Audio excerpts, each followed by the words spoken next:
Hi guys, tonight we step back in time to the harsh, cold world of the medieval peasants who faced winters so bitter that survival was never a guarantee.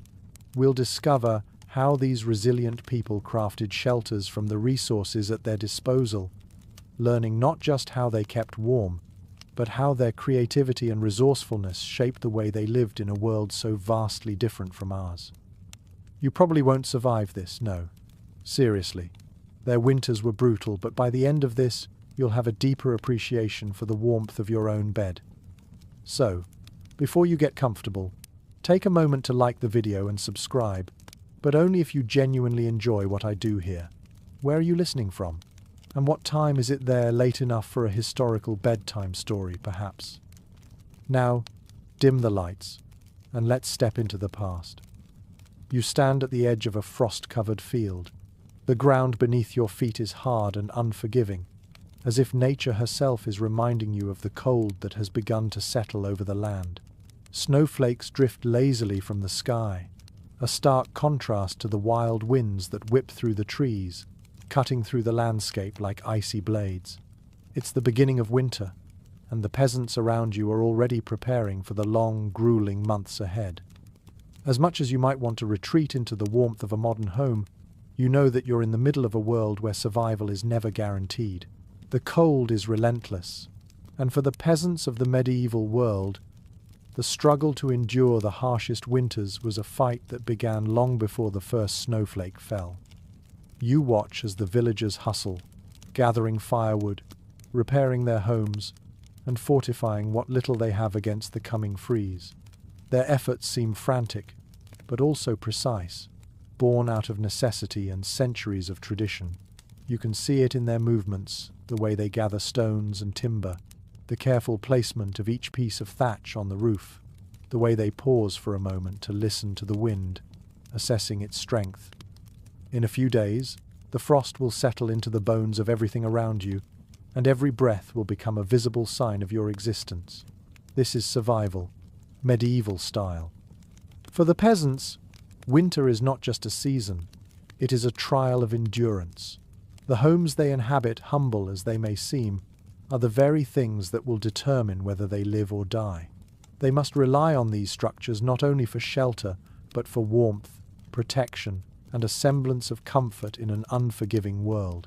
You're about to enter their world, where every decision has life or death consequences. Welcome to the coldest of winters, where the art of shelter building takes on a new meaning. It's a tough existence. You probably won't survive this, but you will learn something valuable about how these resourceful peasants managed to live through it. The techniques they developed, refined over generations, are more than just survival tactics. They're reflections of the very human spirit that refuses to be crushed under the weight of winter's harshness. So, as you stand here in the snow, surrounded by the buzz of activity, take a deep breath and look around. Everything you see, the houses, the tools, the people, has been carefully crafted with the singular goal of surviving the winter. Before you get too comfortable, take a moment to like the video and subscribe, but only if you genuinely enjoy what I do here. Where are you listening from? What time is it in your corner of the world? It's late here, and I imagine the quiet is settling in around you, just as it will soon settle in around the peasants. Now, dim the lights, and let's get started on this journey through time. The first step in this winter survival story begins with the preparation, the act of turning nature's harshness into something manageable. As the peasants scatter in search of materials, it's hard to imagine that something so cold and unforgiving can provide the very resources that will keep them alive. The preparations begin before the first snow falls. It's not enough to simply rely on the warmth of a fire and the comfort of a thick blanket. No, in this world, a true shelter is a fortress against the cold, a structure built with careful planning, unwavering hands, and the bounty of nature itself. You're here now, in the heart of a small village, surrounded by the hurried movements of peasants. They know winter will arrive soon, and once it does, it will be unforgiving. This, of course, is just one of the reasons they've already started laying the foundation for their survival. Each action they take is born from a deep understanding of the land and the season, knowledge passed down through generations. One of the first things you notice is the simplicity of the structures. The peasant homes, known as cottages or huts, are far from grand, but they're crafted with a deep respect for their surroundings. What looks like a haphazard assortment of logs and straw is, in fact, a highly efficient shelter designed to trap warmth and keep out the harshest elements of the season. These homes are built using resources that are readily available, and the process is a cooperative effort.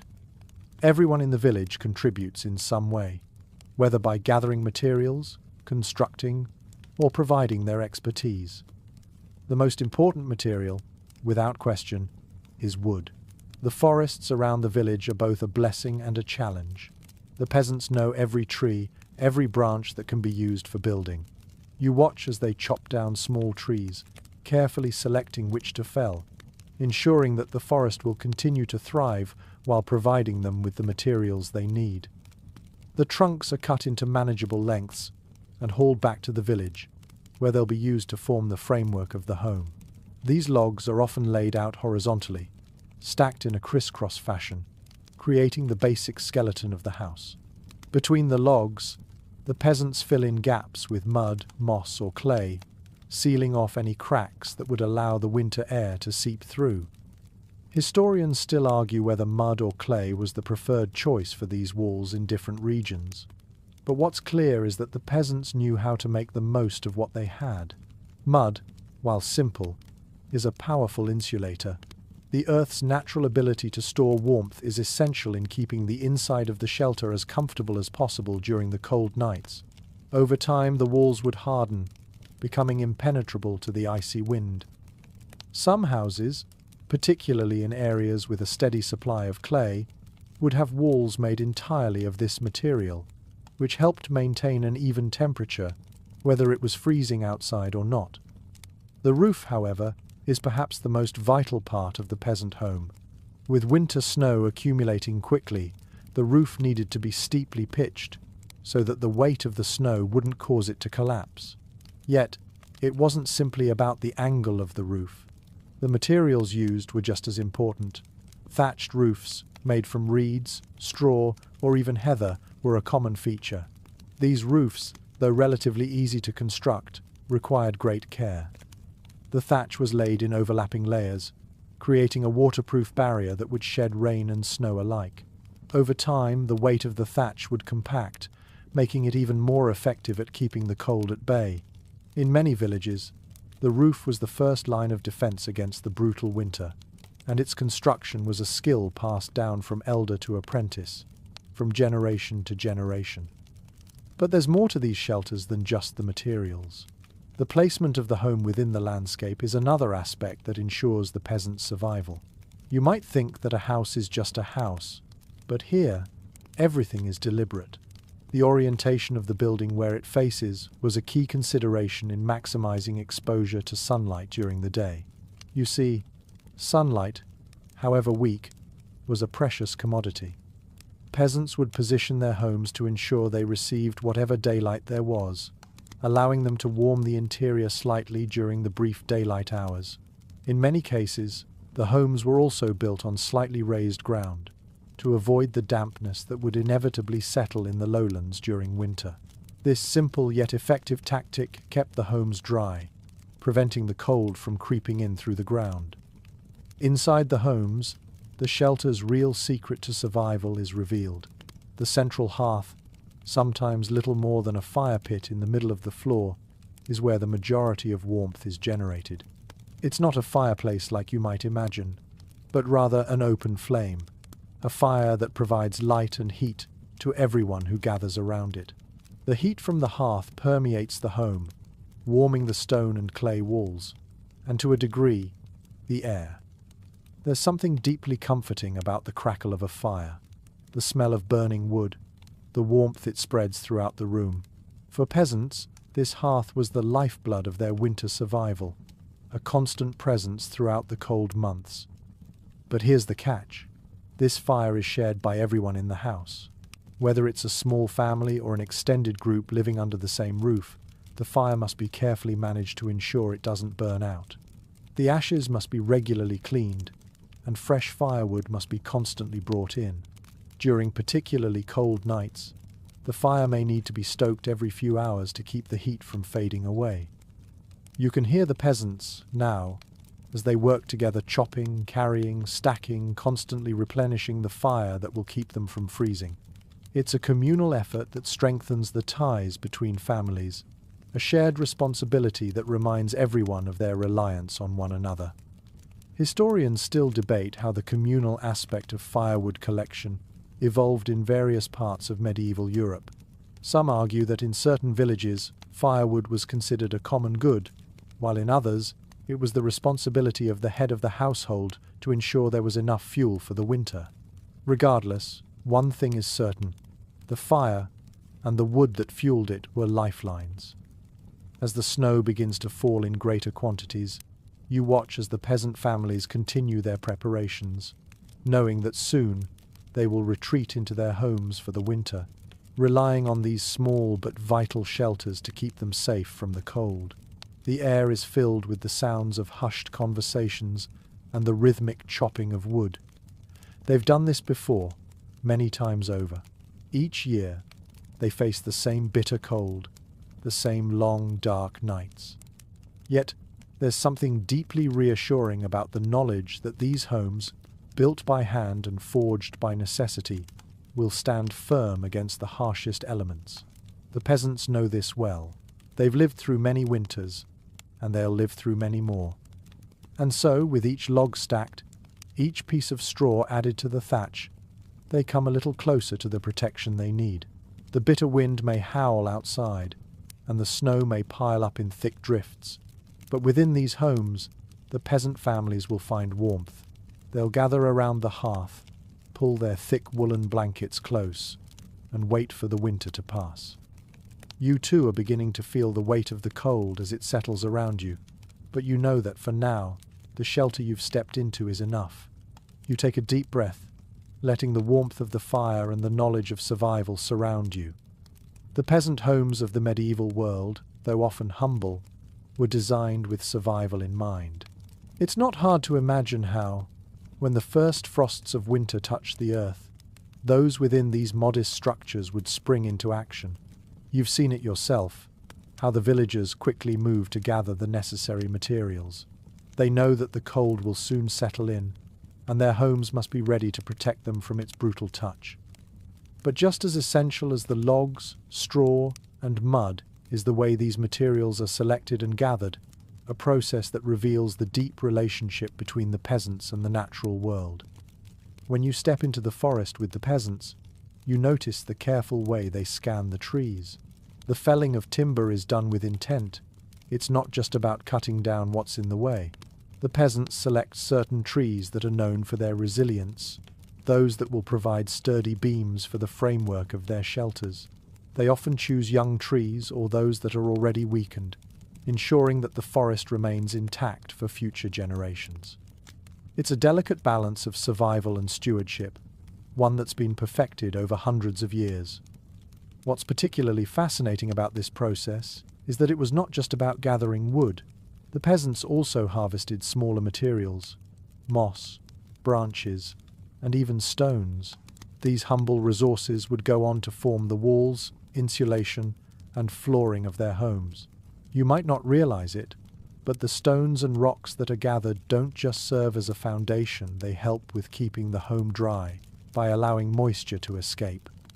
This simple yet brilliant technique ensures that the home doesn't become a damp, freezing shelter when the frost sets in. One particularly curious aspect of shelter building is the use of moss. In many regions, moss was harvested from the forest floor to provide an insulating layer between the wooden framework of the house. It's easy to overlook, but moss, with its natural ability to trap moisture and air, provided an additional barrier against the cold. The peasants would layer it between the logs, further reducing the wind's ability to sneak through the cracks. It's a surprising use of nature's elements, and it speaks to the ingenuity of these people who, by necessity, turned the forest into their greatest ally. Now, If you take a closer look at the walls of these homes, you'll see the mud and clay at work. While many think of medieval houses as crude, little more than shelters thrown together hastily, the reality is much more complex. You'll notice that the peasants were meticulous when it came to filling in the gaps between logs. The mud used to seal the walls was mixed with straw, which not only helped bind the mixture together but also added an element of flexibility. This mud would dry hard, but the straw would give it just enough give to avoid cracking. The peasants were, in essence, creating a living structure, one that would expand and contract with the changing seasons. There's still an ongoing discussion among historians about whether the use of straw in the mud mix was consistent across medieval Europe. Some argue that in northern regions, where the winters were harsher, more straw would have been used for insulation. Others believe that the mix varied more according to local conditions. This debate, while seemingly small, reveals the diverse approaches medieval people had toward building homes that could withstand the cold. And isn't it fascinating that something as simple as straw, so easily overlooked, was crucial to the survival of these communities? Inside the home, the hearth becomes the heart of the peasant's existence. The fire pit is a central feature of the space, and its placement is never random. When constructing the shelter, the peasants always make sure to build the hearth at the heart of the home, literally and figuratively. A well-placed fire not only provides warmth, but also keeps the air within the home dry, reducing the risks of moisture-related illnesses. Smoke, however, is another matter. Without a proper chimney, the smoke tends to curl and linger within the house, especially during the long, still nights of winter. This, of course, leads to a thick, acrid smell that permeates everything. Over time, the interior of the house would be infused with the scent of burning wood, a smell that became almost comforting to those who lived through the cold nights. It's a smell you would come to associate with warmth, with survival. Scholars have long debated whether the constant presence of smoke inside the house was a serious health risk. Some argue that the long exposure to wood smoke could have contributed to respiratory problems, while others maintain that the warm, dry air helped protect against the dampness of winter, which could have led to worse ailments. There's still no clear consensus on this, but what is certain is that the fire was central to both the warmth and the community aspect of the home. The fire brought people together, providing a place to cook, eat, talk, and sleep in relative warmth. It was the lifeblood of the winter months. One unexpected benefit of living in such tight quarters, surrounded by warmth and smoke, was the sense of closeness it fostered. In many ways, this shared experience gathering around the fire, sharing the warmth, enduring the cold together created a strong sense of community. Peasants were not isolated in their homes. They were part of a larger network of families, working in unison to survive the harsh months. The communal aspect of winter survival was more than just a practical necessity, it was also a social one. In fact, many families would open their homes to others during the worst of the cold, offering shelter to those who might have less than they did. These communal bonds, forged in the crucible of winter, were as important as any structural element in the peasant home. As you stand there, watching the village come together, it's hard not to admire the ingenuity and perseverance of these people. The houses they build may be small, but they are efficient and designed with a deep understanding of their environment. Every piece of wood, every layer of mud, every carefully selected stone has been chosen not just for its practical use, but for its role in ensuring survival. There is an artistry to it all, one that's not often appreciated when we think about the medieval world, but one that is no less important than the grand cathedrals and castles we tend to focus on in history. And as the snow continues to fall, you can't help but feel a sense of respect for these peasants, who, despite having so little, built homes that could withstand the harshest winters. Their resourcefulness, their communal spirit, and their deep connection to the land are what kept them going, year after year. They didn't just survive the cold, they thrived in it. The next time you find yourself curled up in warmth, surrounded by the comforts of modern life, you'll perhaps remember the medieval peasants and the homes they built. Because in a world that can seem so cold and impersonal, there's something deeply comforting about the knowledge that survival, true survival, was, and always has been, built on the foundation of community, ingenuity, and the simple elements that nature provides. It's easy to forget how much effort it took just to survive through the winter months. Modern heating systems, insulation, and cozy indoor spaces have made us soft, but you, standing here in the middle of this medieval village, begin to understand just how harsh and unforgiving the cold could be for the peasants. You feel the biting wind cut across your skin, and for a moment, you shiver. This is no modern winter with a warm house to return to. This is the real deal. These people built their homes and their lives around one singular truth. Winter would come, and they had to be ready to face it. There's a quiet determination in the way the peasants work. Every piece of wood they cut, every stone they set in place, is a small victory. They understand that even the smallest gap in the wall or the slightest crack in the roof could let the cold in and make the difference between life and death. Every detail is important, down to the way the thatch is carefully placed on the roof, layer by layer, ensuring that it forms a barrier so thick and secure that not even the harshest snowstorm can penetrate it. It's a painstaking process, but one that has been perfected over generations. The thatch itself is made from materials that might seem unremarkable to us today, reeds, straw, or even rushes, but to the peasants, these were treasures from the land, carefully harvested for their insulating properties. When stacked in a certain way, they could trap air and prevent heat from escaping, creating a surprising amount of warmth for such a simple structure. The roofs are built with a gentle slope, designed to let the snow slide off as it accumulates. But the real genius is in the way the layers of thatch interlock, creating a tightly woven surface that doesn't just keep out the snow, but also protects against the wind. The materials are carefully chosen and layered to create a waterproof membrane. But that's not enough. The peasants also use animal fat, often from pigs, to coat the roof, giving it an added layer of water resistance. It's a practice that might seem strange to us today, but when you consider how quickly the weather can turn against you, it makes perfect sense. One of the most interesting tidbits about this technique is that many peasants didn't just use animal fat for waterproofing the roof, they'd also use it to seal the walls, a clever way of ensuring the cold didn't find its way into the home. It's not just about the roof, of course. The walls of these homes, made of timber, stone, and mud, are just as important in the fight against winter's chill. The key here is the insulation properties of these materials. The mud, for instance, has an incredible ability to retain warmth. When it's mixed with straw and applied to the walls, it forms a thick, insulating barrier that keeps the cold at bay. As the temperature drops outside, the warmth from the fire inside the house slowly permeates the walls, keeping the interior of the home a few precious degrees warmer. This isn't just about comfort, it's about survival. A well-insulated home is the difference between freezing to death and making it through the winter alive. And then there's the floor. The ground itself, of course, is cold. And as much as the peasants work to keep the walls and roof insulated, they also take steps to keep the cold from creeping up from beneath them. The floor, like the walls, is often made of a combination of stone and clay, creating a solid surface that doesn't absorb moisture. The peasants will sometimes cover the floor with rushes or straw, which adds a layer of warmth and comfort.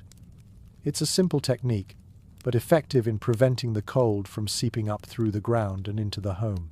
In some cases, where the winters were particularly harsh, they even used animal skins to cover the floors, creating a warmer surface to walk on during the long months of winter. Historians still debate whether the choice of flooring materials varied greatly across different regions. Some scholars suggest that in colder, northern areas, peasants might have used thicker layers of straw or even animal hides to provide additional insulation. Others argue that the basic methods of flooring construction were fairly uniform throughout medieval Europe, with local variations based on what materials were available.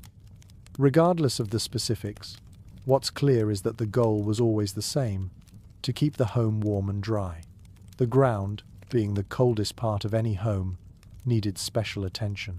Whether it was covered in straw, hides, or clay, the peasants knew that insulating the floor was as important as insulating the walls and roof. Inside the house, the hearth is, of course, the focal point. It's where the warmth comes from, where the light flickers in the cold darkness, and where the peasants gather to cook, sleep, and share stories. But there's more to it than just warmth. The hearth also provides a social space for the family. It's a place to gather, to connect, to find a little comfort in the middle of a brutal season. Around the hearth, the family can cook their meals, warm their clothes, and even sleep during the coldest nights. The heat radiates outwards, and while it doesn't completely warm the entire house, it creates pockets of warmth that can be life-saving. It's not a perfect system by any means, but for the peasants, it's the best they could manage. One thing you'll notice as you sit near the fire is the smell of burning wood. It's a comforting, if somewhat acrid, scent that fills the room, mixing with the smell of animal fat and straw. It's a smell that tells you the fire is still going, that the heat is still there, and that you're still safe, at least for now. But it's not just the smell of the fire that fills the air. You also catch the faint, earthy scent of the walls, mud, straw, and clay. These homes, while simple, are imbued with the smells of the earth itself. They are, in a sense, part of the landscape. The materials that make up the walls, the roof, the floor, are all sourced from the land around you. They are a direct connection to the world outside. As the night grows colder, the fire flickers and crackles, casting shadows on the walls of the home. Outside, the wind picks up, howling through the trees. You can feel the chill of it even here, in the warmth of the shelter. It's a reminder that the elements are always present, always a threat. But for now, you are safe. The fire is still burning, the walls are still standing strong, and the village continues its work. The peasants have done everything they can to prepare for the worst, and now all they can do is wait. Winter will come, and they will face it together. And so, as you sit by the fire, the warmth seeping into your bones, you realize that survival isn't just about the house you live in, it's about the people who share it with you. The warmth, the shelter, the safety, it's all part of a collective effort, a shared responsibility. In the harshness of winter, it's the sense of community that keeps everyone going. The fire may be the source of warmth, but it's the bonds between the villagers that truly keep the cold at bay. The days seem to stretch on forever as winter settles in. The wind howls outside, a constant reminder of the world beyond the shelter, one that's cold, unforgiving, and utterly relentless. Inside the home, however, a different kind of life unfolds. You can hear the crackle of the fire, the soft murmur of voices, and the occasional creak of the timber as the house settles into the night. This is where life slows down, where time takes on a different rhythm. It's a world that, for all its discomforts, provides a strange kind of peace. The peasants know that winter is long, and it's not just the cold they must contend with. The lack of sunlight during these months takes a toll on everyone. They've seen it before, the slow drag of winter, the long nights that seem to stretch on without end. The hearth remains the center of it all, keeping the space warm and providing a place for the family to gather.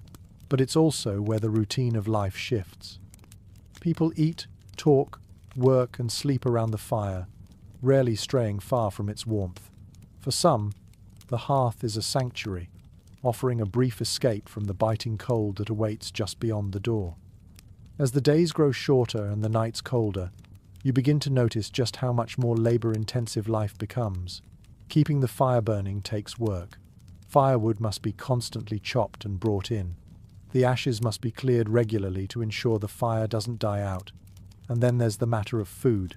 The peasants aren't just sitting idly by, warming their hands, they're also working tirelessly to ensure they have enough to eat.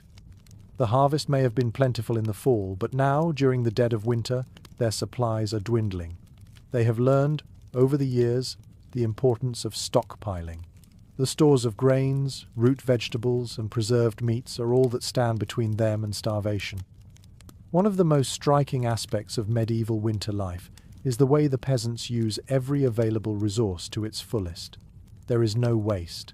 Everything is reused, repurposed, and recycled.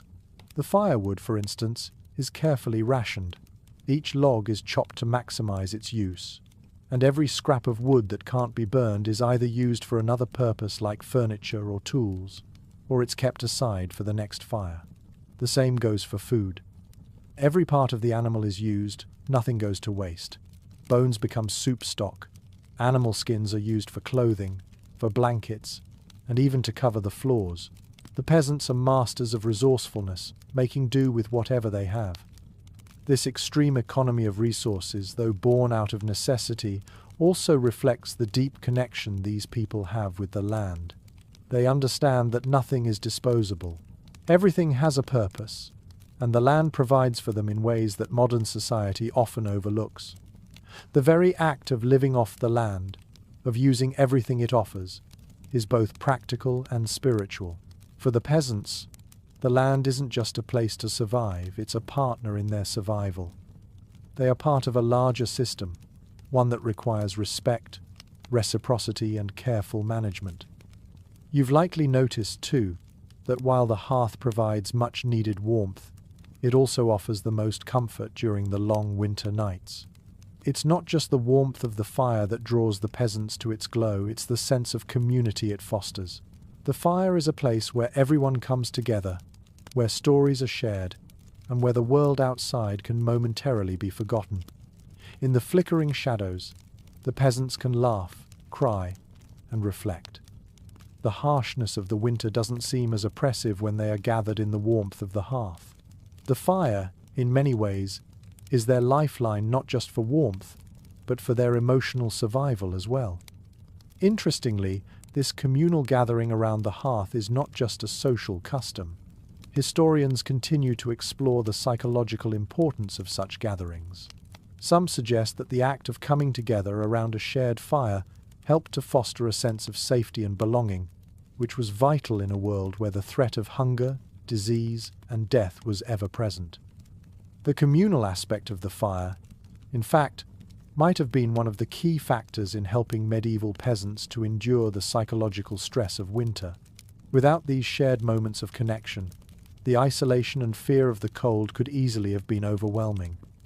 But while the hearth may provide warmth for the body and the soul, the outside world is a much harsher place. The wind continues to howl, and the snow piles higher with each passing day. The peasants know that the real challenge of winter is not just staying warm, it's staying alive. The cold doesn't just creep into your bones, it creeps into the very fabric of your life. The longer the cold lingers, the more difficult it becomes to maintain any semblance of normalcy. The simple act of gathering firewood becomes a struggle. The task of keeping the hearth burning becomes increasingly taxing, and the burden of managing limited resources weighs heavily on everyone. Yet, despite all of this, the peasants persevere. The work doesn't stop just because winter has arrived. You'll see peasants in the field even on the coldest days, cutting more wood, hunting game, or tending to the animals. Some of the bravest may even venture to market, making sure their supplies are topped off, though these trips are fraught with danger. The roads are slick with ice, the risk of frostbite looms over every step, and the cold air bites at their skin with every breath they take. But they press on, knowing that survival requires a constant effort.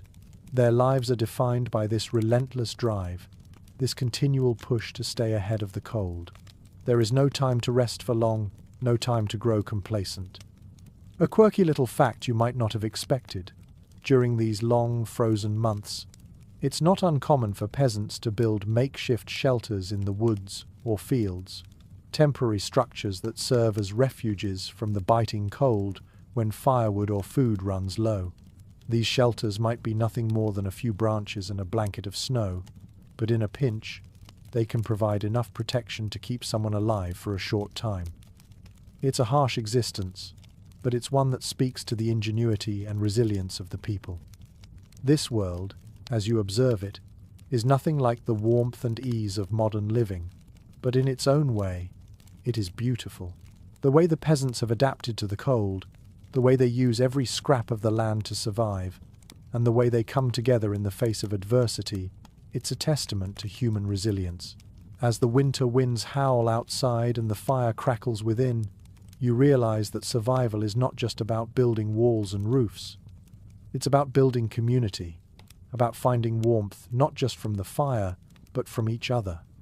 The frost is unrelenting as you sit by the fire, the crackling warmth of the hearth drawing you deeper into the atmosphere of this medieval winter. The outside world is a desolate landscape, swallowed up by snowdrifts and howling winds. Yet here, inside this humble home, there is a quiet kind of life that continues to unfold despite the cold. In the flickering light, you begin to notice the small details, the worn wooden beams that have supported this home for years, the carefully placed stones that form the foundation, and the simple furnishings that provide comfort, however meager, to the family within. You realize just how much these homes are built around the notion of constant adaptation. There's nothing stagnant about them. Each year the peasants make improvements, sometimes out of necessity, sometimes out of ingenuity. The survival instinct, it seems, is as much about adaptation as it is about endurance.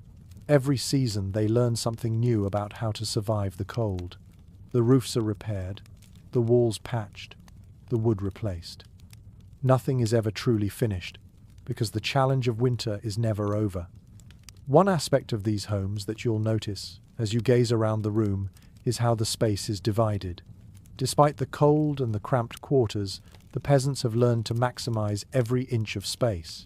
The home is not just a shelter from the elements.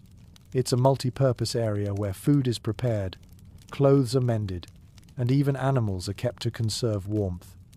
The central hearth provides the warmth needed for cooking and for heating water, but it also serves as a communal space where family members, neighbors, and even visiting travelers gather for warmth, companionship, and shared stories.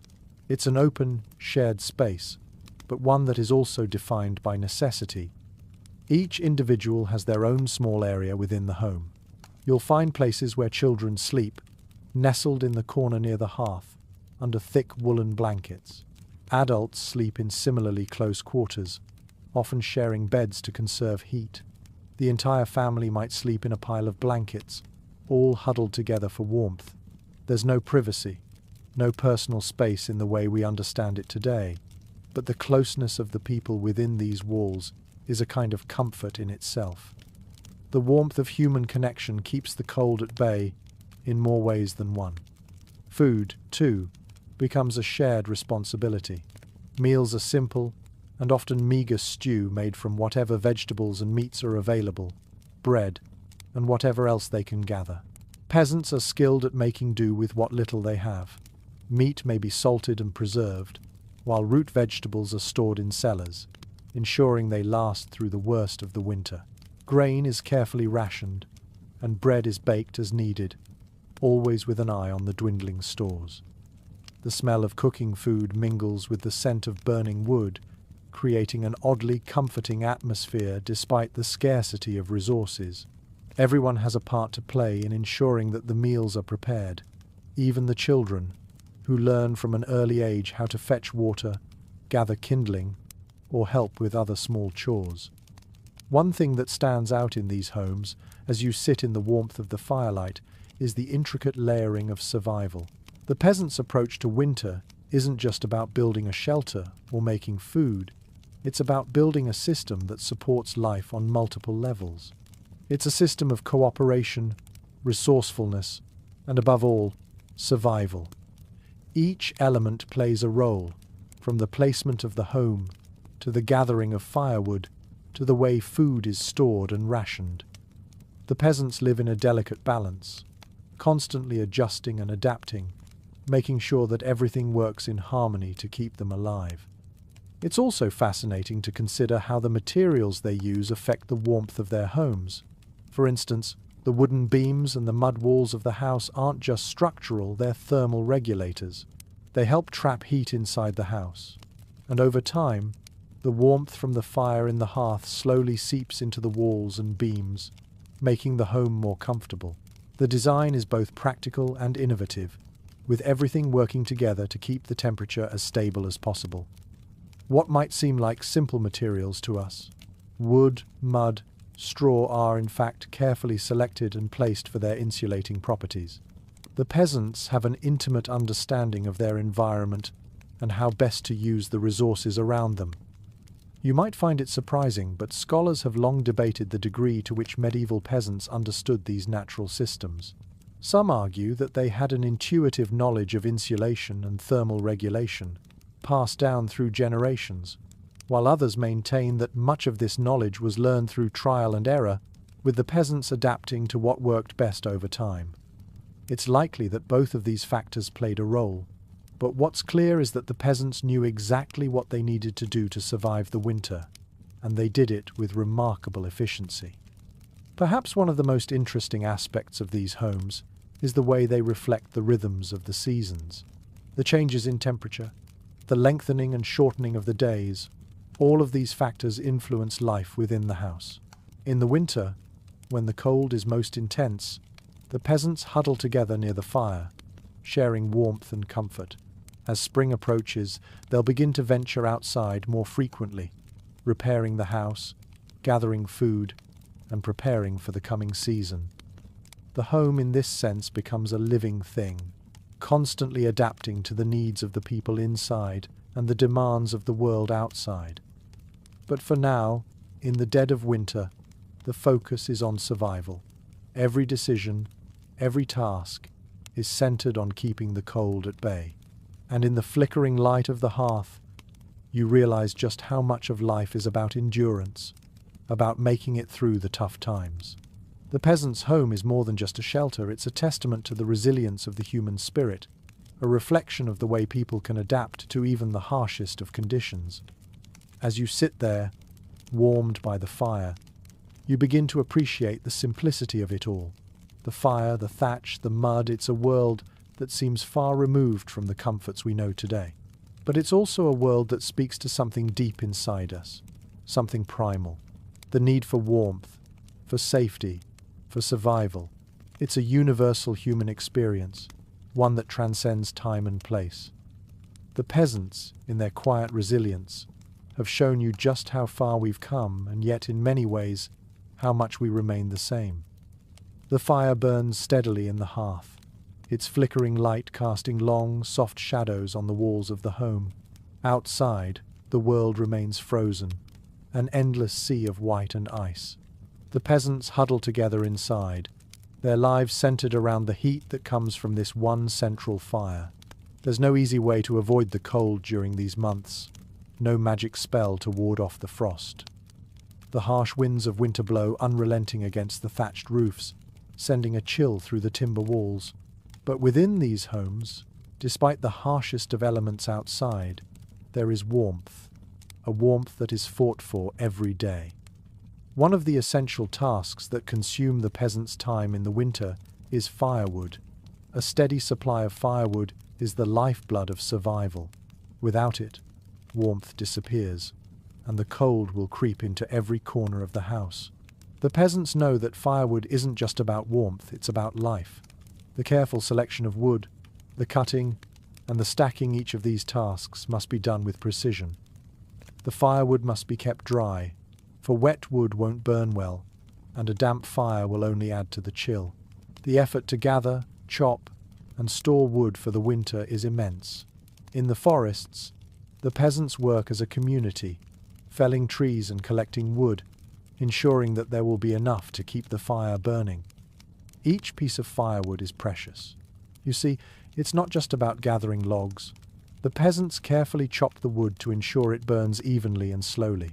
They understand that the fire must burn long enough to provide warmth for hours, not just a quick blaze that dies out within minutes. And so, every log is measured and stacked with purpose. The effort to gather the wood is a testament to how deeply the peasants respect their resources. There's no waste. Every piece of the tree has a function, whether it's for building, for warmth, or even for cooking. They understand that to survive the winter, They must use what the forest provides in the most efficient way possible. One aspect that becomes particularly important in these colder months is the ability to ration resources. This is particularly true for firewood. When you watch the peasants work, you begin to see the intricate calculations they make with each task. For example, they know exactly how much firewood will be needed to heat the home for the day, and how much must be saved for the long nights. Every action is deliberate and purposeful. Rationing isn't just about managing firewood. It's about managing everything they have: food, warmth, and even their energy. It's also interesting to think about the roles firewood and the fire itself played in the social fabric of peasant life. The hearth, of course, was the center of the home, but it also played a larger role in the community. In many villages, the fire wasn't just a private matter, it was communal. Families would sometimes share firewood and hearth space, especially during particularly harsh winters. This practice of communal living allowed families to pool their resources, ensuring that no one was left without heat or food. The hearth was a place not only for warmth but for social interaction, for passing the time during the long, dark nights. It was a shared experience, and as the fire flickered, so too did the bonds between families strengthen. Interestingly, the fire's role went beyond just warmth and light. It also had an almost mystical quality in the lives of medieval peasants. The hearth was more than just a functional feature of the home, it was a symbol of life itself. In many cultures, the hearth was considered a sacred space, a place of protection. The fire, after all, was one of the few elements that could fight back against the relentless cold. It was also a source of food, providing heat for cooking and preserving meat. In fact, historians still debate whether the hearth was regarded as a spiritual center of the home. Some argue that the warmth of the hearth was seen as a metaphor for the life force of the family, while others claim that the hearth was simply a practical necessity, without any deeper symbolic meaning. Regardless of the interpretation, the importance of the hearth cannot be overstated. Beyond the hearth, another source of warmth was the clothing worn by the peasants. Clothing, too, was a matter of survival. You might notice the thick woolen garments that wrapped the peasants' bodies: cloaks, tunics, and stockings made from the fleece of sheep, carefully spun into yarn and woven into fabric. These clothes, while simple, were incredibly effective at trapping heat. They were designed to be worn in layers, each layer providing an additional barrier against the cold. The peasants wore these clothes not just for warmth, but to protect themselves from the elements as they worked outside. Every garment had a purpose, and every stitch was a testament to the resourcefulness of the people who made them. The shoes the peasants wore were equally important. Simple leather boots, often lined with wool or fur, kept their feet warm as they trudged through the snow. These shoes were designed to be practical, made to withstand the harsh conditions of the winter landscape. You can imagine the squeak of boots in the snow as the peasants trudge back and forth, gathering firewood or checking on their animals. There's something about the sound of footsteps in the snow that speaks to the solitude of winter, but also to the resilience of the people who endure it. The peasants, with their thick coats and sturdy boots, are well equipped for the cold, but they also understand that no matter how well prepared they are, nature will always have the upper hand. The cold will continue to come, season after season, and the peasants must always be ready. This reliance on clothing and shelter is not just about survival, it's about making the best of a harsh reality. The peasants have learned, over generations, how to adapt to the brutal winters. They understand their environment and work with it, not against it. The clothes they wear, the homes they build, the fire they maintain, all of these are carefully designed to ensure they make it through the cold. It's a constant cycle of adaptation, of learning to live with the seasons rather than fight them. And through it all, the fire continues to burn, providing warmth, light, and life. As the wind howls outside and the snow falls in thick, swirling drifts, you can't help but feel a deep appreciation for the simple, yet profound ways in which these peasants have learned to survive. It's not just about building walls or chopping wood, it's about community, resourcefulness, and an unbreakable spirit. Even in the deepest, darkest days of winter, there is warmth to be found in the bonds between people and the homes they've built. In the end, it's not the structure that keeps them alive, but the strength of their connections and the constant effort to stay one step ahead of the cold. The night is long, but the warmth from the fire keeps the chill at bay. Outside, the world is buried under a blanket of snow, the ground solid with ice, the trees stripped bare, and the wind howling relentlessly. Inside the house, the peasants are safe, protected by the humble shelter they've built with their own hands. But the battle is far from over. The cold isn't just a passing inconvenience. It's a presence that must be reckoned with, an invisible force that tests their endurance with each passing day. And while the fire provides warmth, there are many other ways in which the peasants fight to maintain comfort in their lives. You notice the thick woolen blankets piled high on the beds. Each family member is wrapped in layers of cloth, their bodies huddled together for warmth. The practice of sleeping in close proximity isn't just about convenience, it's survival. The more bodies there are in one place, the more heat is shared. You can feel the body heat of those around you, comforting, even as the wind outside bites at the edges of the roof. The blankets, too, are carefully crafted, made from wool sheared from sheep, spun and woven into thick, insulating cloth. They are the product of long hours of work, but they're invaluable in keeping the cold at bay. A simple, yet effective, layer of protection. The peasant's bed isn't just for sleeping, though it's a place for gathering, resting, and even working. During the coldest months, there are long stretches of time when nothing much can be done outside. The earth is frozen, and the work that must be done is limited to what can be handled indoors. This is when the true value of these small homes becomes clear. They are not just shelters from the cold, but hubs of activity and life. It's where children are taught, where tools are repaired, where clothes are mended, and where stories are shared. These humble spaces, though cramped and unadorned, are vital to the survival of the community. You might not think much of the hearth smoke or the smell of damp wool, but for the peasants, these things are comforting. The air is thick with the scent of burning wood and the subtle tang of animal hides drying by the fire.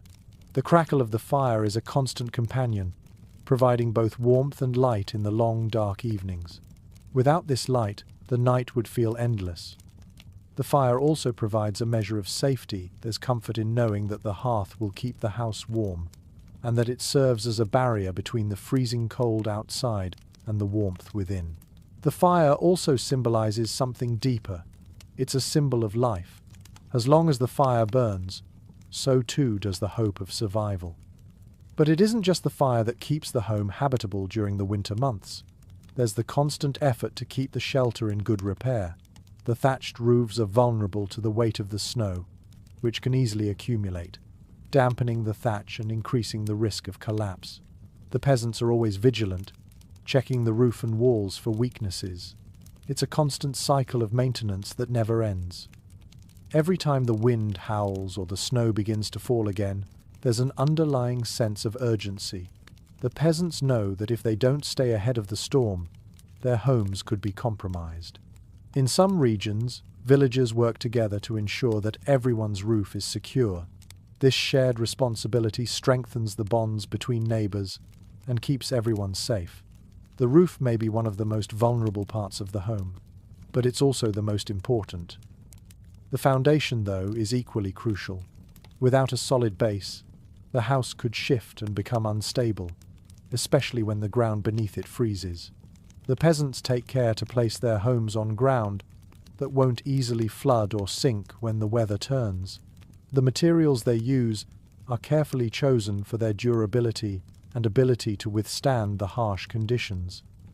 The floors are often made from stone or clay, both of which offer some protection from the cold, preventing the freezing ground from seeping into the house. You can feel the coolness of the earth beneath your feet as you walk around the home, but the stone or clay acts as a shield, keeping the warmth inside the house. This is yet another way in which the peasants have adapted to their environment by making sure the shelter isn't just a barrier against the wind, but also a sturdy platform that can stand the test of winter's fury. Scholars still argue over the exact methods used to insulate homes in different regions during medieval times. While many agree that the basic principles were the same, the use of mud, thatch, and stone, there are still debates over how extensively different cultures used animal products for insulation. Some historians point to the widespread use of animal hides in northern regions as a vital aspect of medieval shelter, while others argue that this was more of a regional practice that depended on the availability of materials. Regardless of the specifics, what's clear is that the peasants knew exactly what materials to use and how to combine them to create a home that could withstand the cold. There was no room for error, and every decision mattered. It's also worth noting the role that animals played in the winter survival of peasants. Many peasant homes, especially in colder regions, were built with an area for livestock close to the family's living space. This wasn't just a matter of convenience, it was a strategic decision to conserve warmth. The animals, often kept in a small stable or pen adjacent to the home, provided both a source of food and additional warmth. The heat from the animals' bodies would seep into the house, helping to keep the interior slightly warmer. It's a clever use of available resources, showing how the peasants had learned to make every aspect of their environment work for them. This reliance on animals also extended to their dung, which was sometimes used as a form of insulation in the walls of the house. Animal dung mixed with straw or mud would be packed into the gaps between the logs, creating an additional barrier against the cold. It's a surprising but effective method, one that speaks to the resourcefulness and creativity of the peasants. While it might not sound particularly pleasant by modern standards, it was an essential part of the winter survival strategy. As the days go by, you realize that winter is not just a season for the peasants, it's a way of life. Every aspect of their existence is shaped by the cold, from the way they build their homes to the way they live their daily lives. Their homes are more than just shelters, they are carefully constructed systems designed to keep them safe and warm in the harshest conditions. And while the outside world may seem desolate and frozen, inside the home, the peasants have created a space that is both functional and alive with warmth. The fire crackles, the hearth glows, and despite the cold outside, life goes on. As the days lengthen and the nights grow colder, the rhythm of life within the peasant homes remains steady, centered around the simple, unyielding effort to stay warm. The wind outside continues to whip against the walls, but inside, there is a quiet strength in the space. You can hear the low murmur of voices, the clink of utensils on bowls, the occasional sound of wood being added to the fire. It's a kind of music, one that speaks of survival and community, a hum that keeps the cold at bay. Life within these homes is shaped by the necessity of managing limited resources. As the winter progresses, the peasants grow increasingly reliant on what they've stored: dried meats, salted fish, root vegetables, and grains. You see how carefully they measure their portions, stretching their stores to ensure they last until spring. Nothing is wasted. Even scraps of food are carefully preserved for later use. Bones from a stew might be saved for soup stock, while small pieces of bread are set aside to dry and later turn into crumbs for cooking. You notice how nothing, not even a single morsel, goes unused. Every part of the food they've gathered is put to good use, showing just how deeply ingrained the lesson of frugality is in their daily lives. The food is simple but nourishing, hearty enough to keep the body going through the bitter cold. The stews simmer slowly over the fire, their rich aroma filling the small space.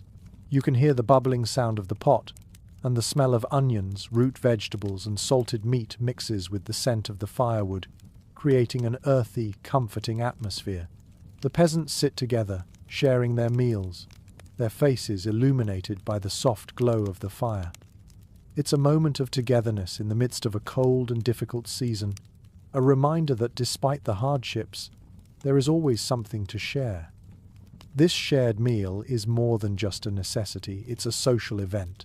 Around the hearth, the family gathers not just to eat but to talk, to tell stories and to plan. The fire provides warmth, but it also brings them together in a way that nothing else can. It's a time for connection, for bonding, and for reassuring each other that, Despite the struggles of winter, they are not alone. In the stillness of the winter night, the warmth of this gathering is a constant reminder of the strength of community. You can see how the rhythm of daily life, even in the midst of winter, revolves around maintaining this delicate balance. The peasants know that each day is precious, each meal a step closer to spring. But it's not just about survival, it's also about maintaining hope. The long nights are broken up with small moments of joy, laughter, stories, and songs sung around the hearth. It's these small acts of connection that help keep the dark, cold nights from feeling endless. While warmth and sustenance are essential, there are other forms of comfort within these homes that are just as vital. You notice the small things, the carefully woven baskets holding dried herbs and flowers, the hand-carved wooden spoons, the simple clay pots used for cooking. These objects, while practical, also carry with them a sense of familiarity and comfort. They are part of the daily routine, part of the rhythm that keeps everything in motion. It's remarkable, really, how the simplest objects, things that might seem insignificant in other contexts, become the cornerstone of life during winter. Each piece, each gesture, plays a role in keeping the family warm, nourished, and together. In the winter months, these small, quiet comforts are what allow the peasants to endure. The blankets, the food, the warmth of the fire, these are the things that help them survive, but they also make life worth living. There's a deep understanding that, though the cold may be relentless and the nights may be long, the connections between people, family, neighbors, and the community at large are what truly sustain them. You can't help but admire this resilience, this quiet strength that permeates everything they do. They live with a kind of grace that comes from enduring hardship together, and their warmth doesn't just come from the fire, it comes from the bonds they share. It's also interesting to think about how this communal living, this sharing of warmth and resources, differs from what we know today. In the modern world, it's easy to forget that survival often depended on the collective effort of a community. We have heating systems, insulated walls, and modern conveniences that allow us to live in relative comfort, even during the harshest winters.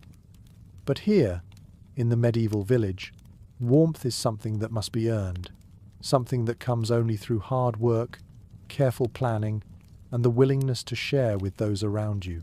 The hearth is a symbol of this effort, a source of both physical and emotional warmth. But survival, as you've seen, isn't just about keeping the fire burning. It's also about finding ways to make the most of every resource available. The peasants know how to stretch their food, how to make their homes as warm as possible, and how to support one another through the darkest days of the year. And when the food supply grows scarce, when the firewood runs low, they find ways to make do. This ability to adapt, to stretch every resource, is what keeps them alive during these brutal winters. It's what allows them to endure, year after year, through the harshest conditions. And even though the cold winds continue to howl outside, even though the earth remains frozen and the nights seem to stretch on endlessly, there's a sense of quiet strength in the air. The peasants know that, no matter how harsh the winter may be, spring will come, the warmth will return, the snow will melt, and the cycle of life will begin again. They know this because they've lived it before, and they'll live it again. The fire will burn brighter, the hearth will glow with warmth, and the earth will come alive once more. In the meantime, the peasants continue to huddle together, finding warmth not just in the fire but in each other. As the cold wind howls outside, they hold their families close, working together to endure the winter. The challenges of survival are ever present, but they face them with a quiet dignity, knowing that no matter how harsh the cold may get, they are stronger when they face it together. The nights stretch on, each one colder than the last, as the endless rhythm of winter continues to envelop the world. The wind howls outside, but inside the peasant home, a strange stillness settles. You hear the soft crackling of the fire, the gentle whisper of the wind outside, and the occasional sound of feet shifting or the shifting of blankets. The warmth from the hearth is a constant presence. its flames dancing in the fire pit, but it doesn't just provide physical warmth. It offers a sense of comfort, of familiarity, of home, a reprieve from the relentless cold that hovers just beyond the walls. As the days pass, you notice how every small detail contributes to the survival of this household. There's no room for error, no space for excess. The peasants are careful, precise, always thinking ahead. Every scrap of food is accounted for. Every piece of firewood has a purpose. You've seen how the family works together to maintain the fire, to prepare their meals, to take turns keeping the hearth fed with wood. It's not just about physical survival, it's about living in harmony with the resources they have, doing their best to balance their needs with the realities of the season.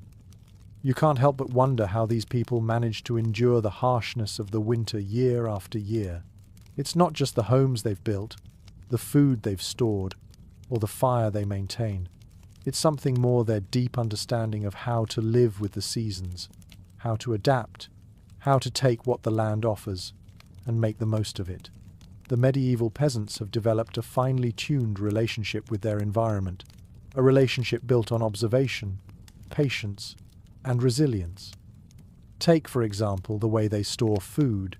You've seen the root cellars, dug deep into the frozen earth, their cool interiors preserving vegetables, fruits, and grains for the long winter months. These cellars are simple but effective, the dirt and stone providing insulation, protecting the food from the frost outside. Inside these cellars, you can almost hear the quiet hum of life continuing, even as the world outside has grown still and frozen. The peasants know that their survival depends on having enough food to make it through the winter. They carefully store what they've harvested in the fall, ensuring that they won't run out of supplies before the spring thaw. In some ways, these cellars are like small vaults of hope. Each jar of preserves, each bag of grain, each root vegetable is a promise that they can survive until the earth wakes up again. The peasants also know that the heart of their survival isn't just about physical things, it's about community. And this winter, more than ever, it becomes clear that the bonds they share with their neighbors and families are the key to getting through these long months. In times of scarcity, the village works together. Firewood, food, and other necessities are shared, especially when the winter proves harder than usual. The importance of this cooperation cannot be overstated. A family may have more food than they need, but the firewood may be running low, and so they share with others. It's a cycle of give and take that ensures the survival of the entire community.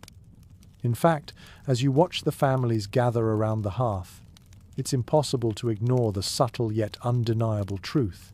Survival is a collective effort. Each household depends on the others, even if they don't always realize it. The small acts of kindness, the sharing of firewood, the exchange of food, all these moments build a sense of solidarity. It's a quiet community spirit, one that runs deeper than any individual hardship.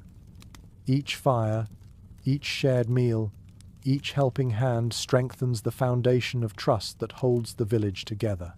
The idea of individual survival takes a back seat to the idea of collective survival. The more you watch, the more you realize that the peasants' resilience isn't just about how they face the elements, it's about how they face them together. This sense of community is woven into every aspect of medieval life, but it is especially important during the winter months. You see, the winter can be isolating. People stay indoors, work slows down, and the days grow shorter and colder. But the hearth, with its fire and its warmth, draws people in, bringing them together to talk, to share, to laugh, and to plan. In this small, humble room, surrounded by thick walls of stone and mud, the peasants find a refuge not just from the cold, but from the isolation that the winter often brings. There is comfort in the shared experience, the knowledge that others are enduring the same struggle. This collective warmth, in both the literal and figurative sense, is what holds them together when the winter seems to stretch endlessly ahead. It's also interesting to think about the importance of this shared space in the context of survival. The home is not just a place of shelter, it's a place of exchange, of communication. When the fire burns low, someone is always there to stoke it, to bring in more firewood, to tend to the needs of the group. Every family member plays a role, and while it may seem like a simple task, the act of maintaining the fire is deeply symbolic of the way the peasants must tend to each other's needs. The work is constant, but it's shared, and in this way, the labor of survival becomes less of a burden and more of a cooperative effort. It's no wonder that many of the peasants' customs and traditions were centered around the hearth. Many of the most important moments in their lives were celebrated around the fire: weddings, births, harvests, and other milestones. The hearth wasn't just a source of heat, it was the center of their social lives. In this small space, surrounded by family and friends, the peasants could find comfort, even in the harshest of winters. The fire became more than just a source of warmth, it became a symbol of the heart of the family, a place where all things, from work to play to rest, converged. Historians still debate whether the communal nature of medieval life was as pronounced as we think. Some believe that the villages were more individualistic, with each family maintaining a sense of privacy and independence. Others argue that the communal nature of life was essential to survival, and that the bond between families during winter was stronger than any individual differences. One thing is certain, though. In these cold months, the shared experience of survival binds people together in ways that nothing else can. As the fire burns low and the night stretches on, you can feel the weight of winter pressing in on the walls of the home. But inside, there is a quiet warmth that comes not just from the fire, but from the shared experience of survival. The cold is an ever-present companion, but it is also a reminder of the strength of community and the resilience of those who endure it together. The long, cold nights stretch on, the days seeming to bleed together in the endless grip of winter. Yet even in the midst of this frigid monotony, there is a subtle, almost imperceptible shift. The light begins to return, if only slightly. The days lengthen ever so slightly, and with that small change comes a quiet sense of hope. The peasants, though weary from the relentless cycle of survival, feel it too. It's not the hope of immediate relief that is still far off, hidden somewhere in the distant promise of spring, but a quiet, deep-seated belief that the worst of the winter is nearing its end. And with that belief comes a renewed sense of purpose. The hearth continues to burn steadily, but now, the fire is not just a means of survival, it is a symbol of endurance, a reminder of how far they've come. The snow still piles up outside, thick and heavy, but inside, the peasants gather more closely around the fire. The room feels warmer now, though the chill in the air is never truly gone. It's a small warmth, but enough to lift spirits. The firelight flickers, casting gentle shadows on the stone and timber walls, as if the home itself is alive with the energy of survival. You notice, too, that there is a subtle change in the way the peasants move and speak. The heavy burdens they carried throughout the harshest part of the winter seem a little lighter now. There is more laughter around the hearth, more stories told in the soft, flickering light. It's as though the fire itself has breathed new life into them. The rhythm of daily life is still dominated by the work of survival, gathering firewood, tending to the animals, rationing food, but now there's an added sense of anticipation. The peasants know the cold will not last forever, and they begin to make plans for the coming months. Soon, the first buds of spring will emerge, and with them, the promise of renewal. But even as the days begin to stretch longer, you're struck by the quiet tenacity of the peasants. There is no dramatic shift in their behavior. There's no sense of frantic energy. Instead, there's a quiet, steady hope, a knowing that the end of winter will come when it comes, and that until then, the work continues. The focus remains on the fire, the hearth, the warmth of the home, and the shared experience of enduring the cold. Each day that passes brings them closer to the time when the earth will thaw, when they can once again step outside and feel the warmth of the sun on their skin. But for now, the work must continue. The fire crackles and pops as another log is added to the flames.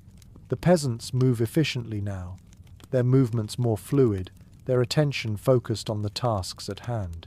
The fire is replenished. The food is prepared, the blankets are adjusted. There is a sense of familiarity in the work, as though each task has become second nature. This is the rhythm of winter. Work, gather, maintain, and survive. The cold may still be biting, but the resilience of the people has only grown stronger with each passing day. You can feel the community spirit growing in this small home. As the family works together, their bonds strengthen. They speak to one another with more ease now, exchanging stories and laughter. They share in the small joys of the day, an extra helping of food, a particularly warm fire, the return of the sun, even if only for a few extra minutes. The winter, while still holding its grip, feels just a little less oppressive, a little less consuming. In this small home, in this small village, the peasants have learned how to coexist with the cold, how to face it with patience and strength. The hearth continues to glow, and you notice how much the room has changed. The warmth is no longer just a physical sensation. It's an emotional one, too. The fire becomes a meeting point for the family, a symbol of the warmth they share, both literal and figurative. The fire has, in a sense, become a living, breathing thing, a force that sustains them, that gives them the energy to keep going. It is the lifeblood of their existence, the one thing that holds everything together. Without it, the cold would consume them, but with it, they find warmth, solace, and hope. As you sit by the fire, you realize just how much the fire represents the resilience of the people. It's not just the firewood they gather, the kindling they collect, or the logs they stack, it's the way the fire sustains their spirit. The hearth has become a place of shared energy, where the family gathers to find strength in each other's company, to share their experiences and struggles. The simple act of tending to the fire has taken on a deeper significance. It's not just about survival, it's about ensuring that the warmth, both physical and emotional, remains constant. The fire doesn't just give warmth, it brings life. The peasant homes, simple as they may be, are far from insignificant. They are not just shelters from the cold, they are sanctuaries that hold the lives and dreams of those who live within them. The careful crafting of the walls, the thatched roofs, the choice of materials, all of it is a testament to the peasants' understanding of their world and their ability to adapt to it. But it is the fire, the hearth, the warmth shared around it, that truly makes the home a refuge. The seasons may shift, and the winds of winter may slowly give way to the promise of spring, but for now, the hearth remains the heart of the home. The fire continues to burn, steady and warm, a constant companion in the ever-changing dance with the cold. The peasants, too, continue to endure, holding on to the belief that winter will pass, and that life will return to the earth once again. As the fire crackles, you realize that, in many ways, this is the essence of life.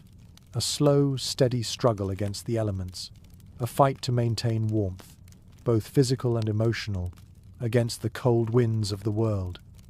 The arrival of the first signs of spring is a quiet affair, almost unnoticed in the bustle of daily life. The sun begins to shine a little longer each day, its rays weak but persistent. For the peasants, however, it is a monumental shift. After months of cold, of hardship, of endless days spent holed up inside, the promise of spring brings a surge of energy that can almost be felt in the air. The fire still burns steadily in the hearth, but now it seems less of a necessity and more of a comforting habit, something to keep the lingering chill at bay as the seasons slowly begin to change. The family, once huddled closely around the fire for warmth, now starts to stretch their legs a bit, moving about the house with renewed purpose. The work doesn't stop, there are still animals to care for, food to prepare, and repairs to make, but there's an underlying lightness to their movements, an awareness that the worst of the winter is finally over. The world outside is still cold, but the ground has started to soften, and the first signs of green poke through the snow. The promise of renewal is palpable. Life will begin again, slowly at first, but with a steady, unyielding march towards spring. It's remarkable how much the energy in the home changes with the first hints of warmer days. The air no longer feels quite so oppressive, and the windows, though still covered in layers of frost, begin to open more often, letting in the fresh, slightly warmer air. The peasants begin to step outside more, tending to the garden plots that were once buried under a thick blanket of snow. The snow itself, while still present in patches, begins to melt away in the sunlight, revealing the earth beneath. With the thaw comes a sense of renewal, not just in the land, but in the hearts of the people. The fear of winter's cold is slowly replaced with the hope of the new season to come. The food stores that have been carefully rationed over the long winter months are beginning to dwindle. The last of the preserved meats and dried vegetables are being eaten, and the family knows that the transition to spring will require them to find fresh food.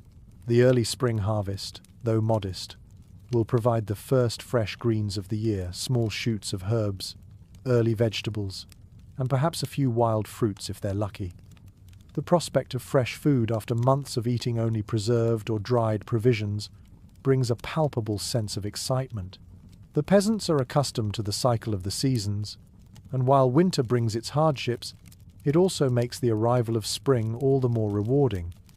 You can see the way the peasants shift their focus now. They begin to repair the roof that was battered by the snow, patching up the thatch and checking for any leaks. The walls, too, are inspected for cracks and wear, and the woodpile that has kept them warm throughout the cold months is replenished. While the house itself is a constant project maintained throughout the year, it's clear now that the repairs are made with a kind of optimism, a recognition that the long, harsh winter is behind them. The work is still important, still necessary, but there's a sense of relief in it. There's a knowing that they will make it to the other side. The hearth, still flickering with flames, becomes a symbol of the transition. It's no longer the center of everything, but it is still there, still present. The warmth of the fire, once the only protection against the cold, now serves as a comforting reminder of the family's endurance. The fire is still tended to, the wood still gathered, but the peasants no longer need to rely on it to survive. The shift is subtle, but unmistakable. The fire remains, as it always has, but it's no longer the all-important force it once was. Spring has arrived in its quiet way, and with it comes the promise of new beginnings. The family begins to prepare for the coming months with a renewed sense of energy. They check the livestock, ensuring they have enough feed to last until the grass begins to grow. The animals, too, seem to feel the change in the air. They become more active, moving with greater energy and eagerness as the days stretch out. The peasants know that spring is a time for new life, for planting, for working the land. There is no time to waste. The land must be tended to, the crops must be planted, and the work of preparing for the warmer months must begin. And yet, even as the seasons change, there is a lingering appreciation for the winter that has passed. The hardship, the struggle to stay warm, the constant work of maintaining the shelter and gathering food, these things have shaped the peasants' lives in profound ways. They know that without the challenge of winter, the rewards of spring would feel much less significant. There is no sense of bitterness about the cold months. Rather, there's a quiet respect for the way winter forces them to come together, to work harder, to appreciate the small comforts that life offers. The warmth of the hearth, the food they've carefully preserved, and the strength of their community are what allowed them to survive the harsh winter. Without these things, survival would have been impossible. As you watch the family go about their work, you're reminded that the coldest winters bring about the greatest tests of resilience. The peasants, in their humble homes, have faced these tests year after year, adapting, surviving, and thriving in ways that many of us can only imagine. The fire, the food, the shelter, all of it is part of a delicate system that holds everything together. And as spring begins to peek over the horizon, you realize that this cycle of survival is more than just a fight against the elements. It's a fight for life itself, for the renewal of the land and the community. The warmth of the hearth, once a constant necessity, now feels like a quiet reminder of everything the peasants have endured. Spring will come, and with it, new life. But the memory of the winter, of the work, the sacrifices, and the shared experiences of surviving together will always remain. The peasants have learned to face the cold with strength, to endure the hardships with patience, and to embrace the warmth of community when the world outside feels frozen. And as the fire continues to burn, they look toward the future, knowing that the cycle will continue. As the first signs of spring appear, the world outside seems to breathe a sigh of relief. The once impenetrable snow is now beginning to recede, giving way to patches of brown earth, still cold but yearning for warmth. The peasants, however, know that the journey is far from over. While the winds may be gentler and the sun's rays a little stronger, there is still much work to be done before the true thaw arrives. The family members, though lighter in step, remain vigilant, tending to the animals, patching roofs, and preparing the soil for planting. The pace of life picks up now faster, more purposeful, but there is a quiet awareness that spring, like everything else, requires patience. The fire, which once commanded constant attention, now serves as a secondary source of warmth. While it still burns in the hearth, it is no longer the ever-present need that it once was. The wood is stacked in smaller piles, carefully rationed for the few cold mornings that still arrive. The hearth, which has been the focal point of the home for so many months, becomes more of a backdrop to the rest of the daily activities. The peasants work with renewed energy, their hands busy with tasks that signal the end of winter. The fire's glow flickers less often in the background of the home's lively atmosphere, but it remains there as a steady, comforting presence. The fire now represents the passing of the hardest months and the dawn of a more hopeful season. The work of survival has shifted. The focus is no longer solely on enduring the cold. Now, it's about readiness, about taking what little the land offers in early spring and ensuring it will sustain them through the coming months. The peasants gather early season greens, wild herbs, dandelions, and the first tender shoots of vegetables that survived the winter freeze. These early spring foods are a gift, small but significant. They are fresh, alive with the promise of growth, and they serve as a reminder of what is yet to come. You can see how the change in the seasons has lifted the spirits of the family. The younger children who had spent so many months indoors now run outside to explore the thawing world. Their laughter echoes through the village, a welcome sound after the quiet isolation of winter. The adults, too, seem to move with a renewed sense of purpose. There's a rhythm to the work now, a pattern that feels more hopeful. As they work the soil, repairing fences, sowing seeds, and tending to the animals, there is a collective anticipation that pulses through the community. There's a quiet optimism that takes over, even as the peasants understand that the work has only just begun. Spring brings its own challenges, just as winter did. The unpredictability of the weather remains a constant concern, and there are still risks to contend with frosts that may harm the tender shoots of new crops, sudden storms that could wash away the work of planting.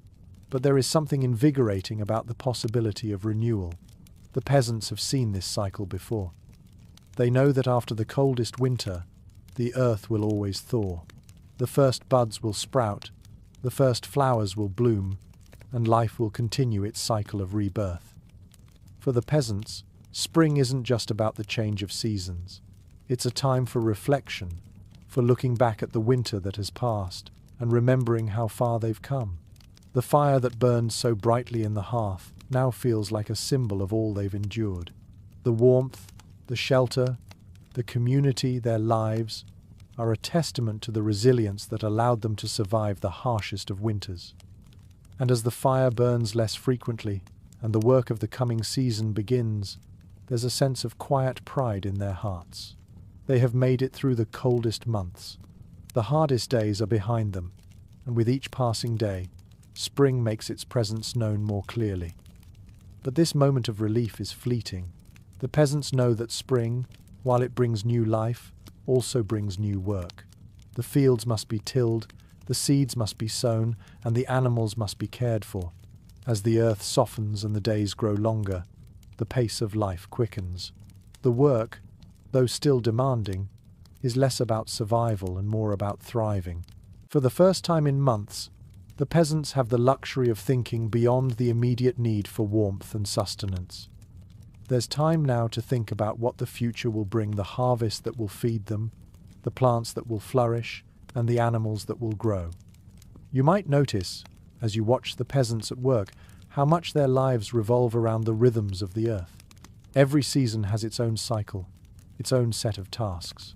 Winter is about endurance, about surviving the elements. Spring is about planting, nurturing, and watching as the world comes to life again. The peasants are attuned to these cycles, living in harmony with the seasons. They understand that survival doesn't just depend on shelter or food, it depends on a deep connection to the land and an understanding of the natural world.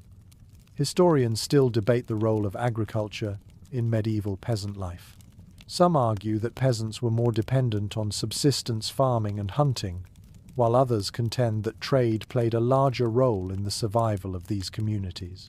What is clear, however, is that the connection to the land was crucial. The peasants' lives were shaped by the earth, and the earth's cycles were as much a part of their survival as the homes they built and the fires they maintained. As the last of the snow melts away, the village seems to come alive. The simple homes, once surrounded by a vast expanse of white, now sit nestled in the warming earth, their roofs beginning to shed the last remnants of ice. The fire, which was once a constant companion, now feels like a distant memory. It is no longer a lifeline, it is merely a part of the past. The present is filled with the promise of new growth, new life, and new beginnings. And with that promise comes a deep, quiet gratitude.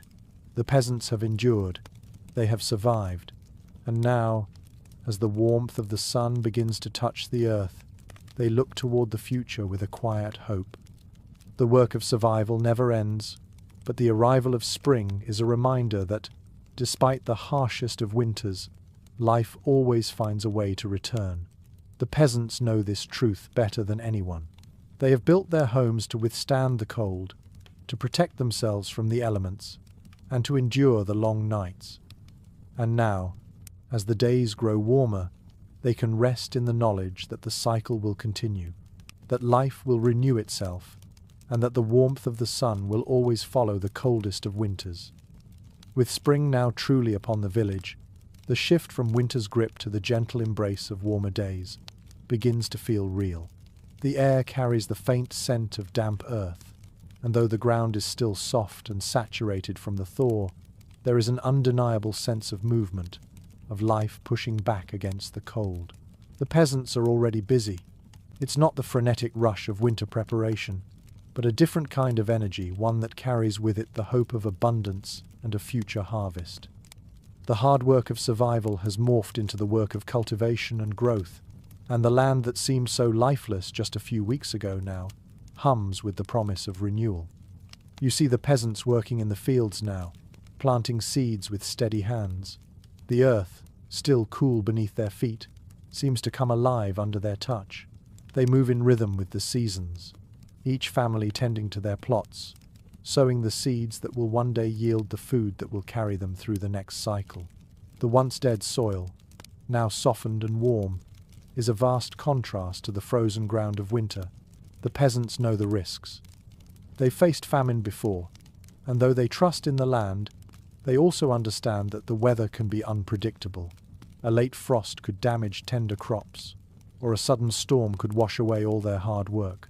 But still, they plant. Still, they hope.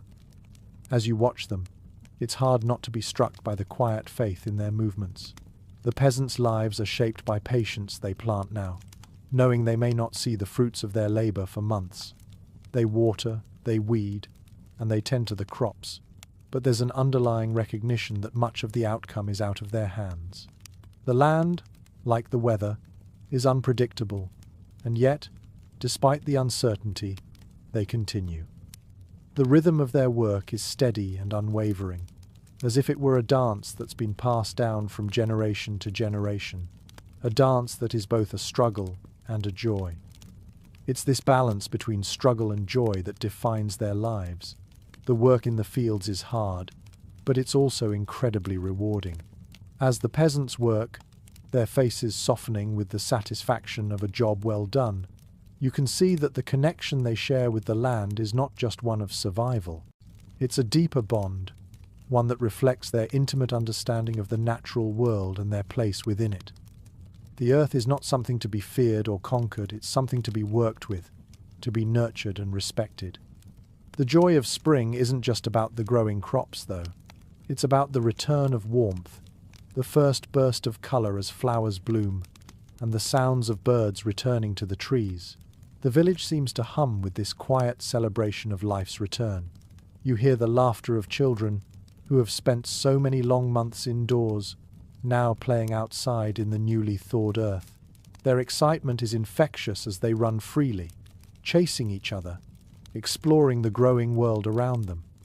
The sound of their joy adds a lightness to the air, a contrast to the heavy silence that once hung over the village during the long winter nights. And yet, even in the midst of this hopeful change, the peasants remain grounded.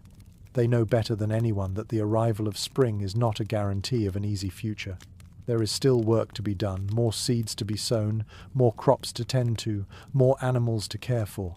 The seasons, after all, are cyclical, and what is planted today must be tended tomorrow. But there is a quiet optimism now. It's not a loud, triumphant hope, but rather a soft, steady belief that spring will bring what they need. The cycles of nature are as much a part of their lives as the cycles of the fire and the food they eat. They've learned to trust these cycles, even as they know that hardship will come again.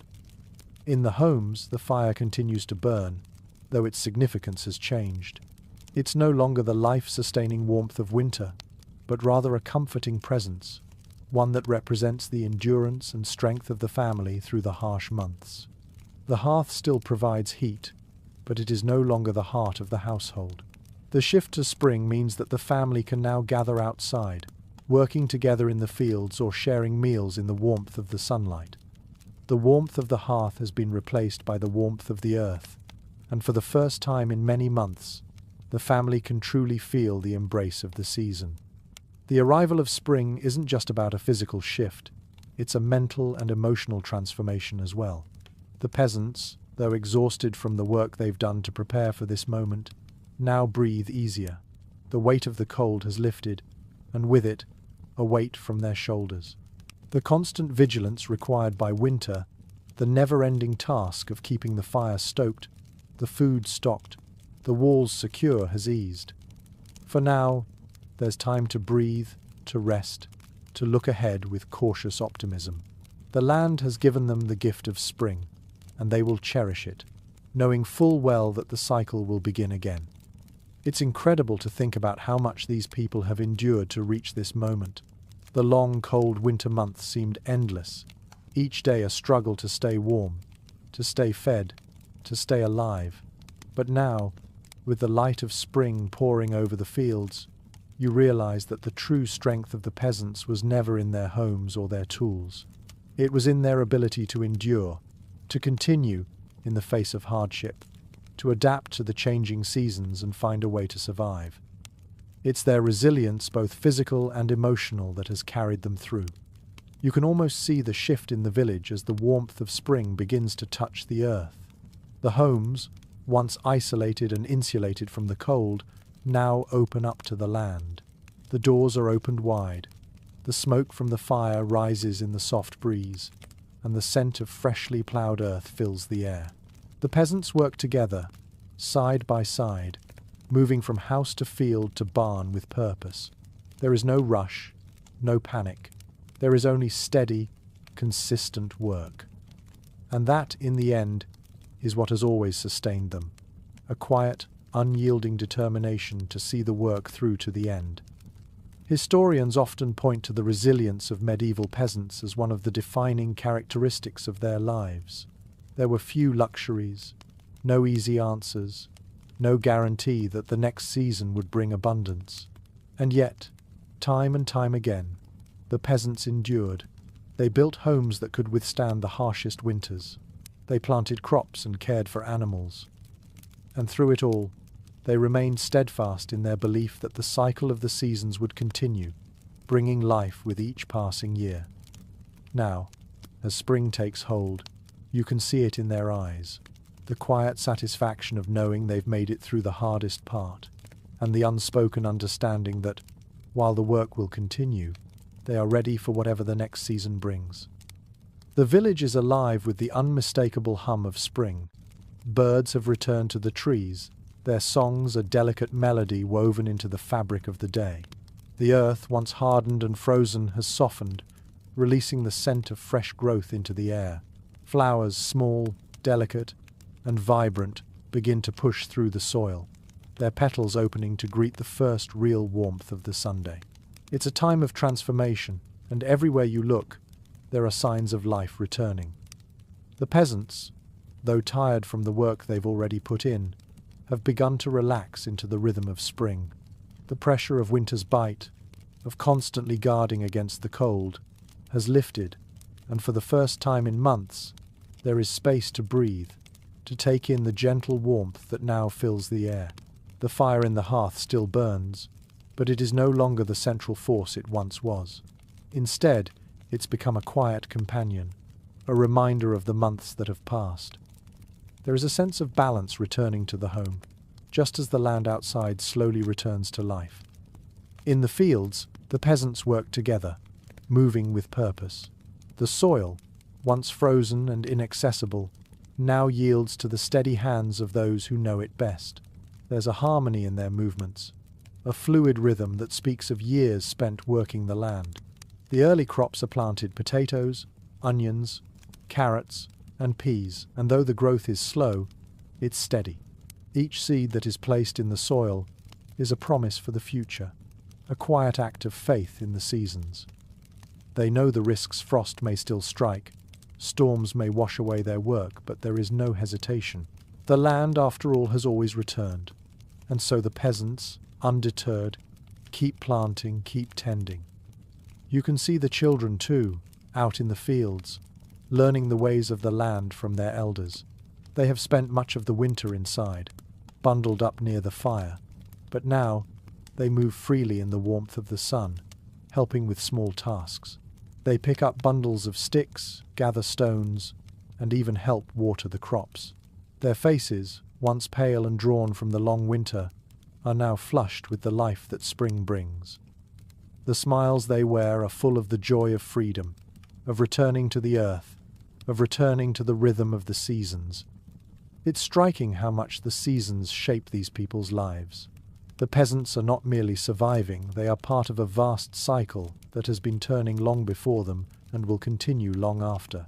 The work of survival is never-ending, but the work is tied to something deeper. It's tied to the very pulse of the earth, the rise and fall of the sun, the warmth that slowly returns each year, bringing new life. The peasants know that the earth doesn't owe them anything. They know that survival requires patience, attention, and respect. And so they work, not as masters of the land, but as humble partners in its ongoing cycle. While the work of spring is heavy, there's a certain lightness in the air now. The peasants, once focused solely on staying warm, now shift their attention to growth.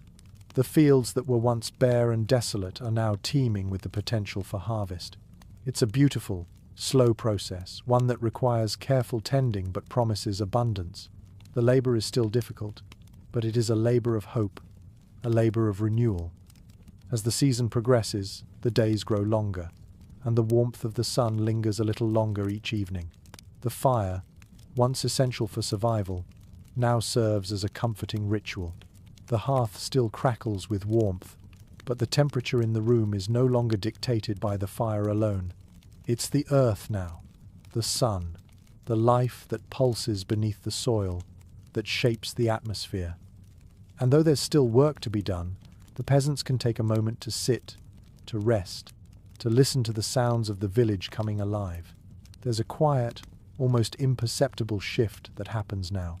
The urgency of winter is gone, replaced by the steady, patient work of spring.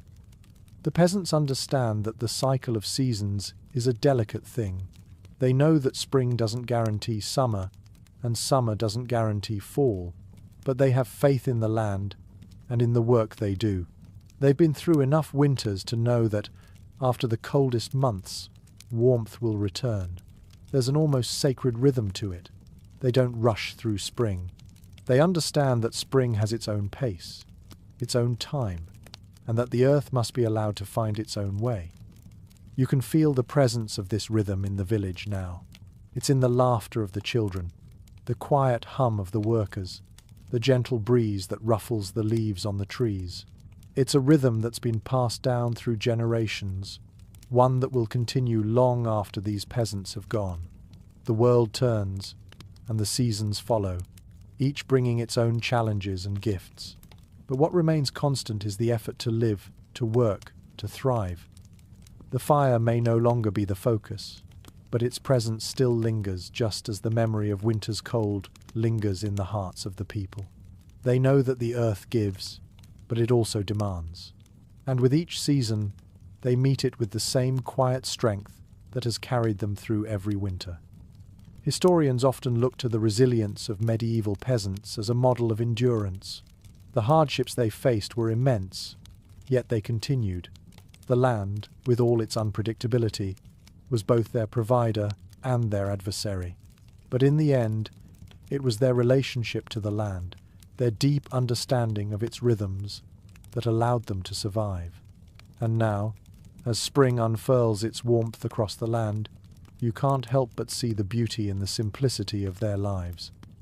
The quiet joy of a successful planting, the shared laughter of a family reunited with the earth. It's a reminder that survival is not just about enduring. It's about living, about adapting, about continuing the dance with the seasons, no matter how hard it may be. As the sun sets behind the hills, casting a soft, golden glow over the village, the fire still burns in the hearth. The day may be done, but the work of survival is ongoing. The peasants rest for now, but tomorrow they will wake and return to the fields, to the animals, to the rhythm of life that is both gentle and demanding. And so, the cycle continues steady, unyielding, and alive. As the days grow even longer, the world outside seems to settle into a predictable rhythm. The land, once desolate and cold, now buzzes with life. The first flowers have bloomed, and the trees are beginning to bud, their branches full of promise. The peasants, who once huddled together by the fire to stay warm through long nights, now find themselves outdoors more often than not. There is work to be done, of course. The earth must be tended to, the animals cared for, and the homes repaired before the heat of summer fully arrives. But with each passing day, the heaviness of winter seems further away. The weight of survival, though ever present, is lightened by the knowledge that they are moving toward a time of plenty.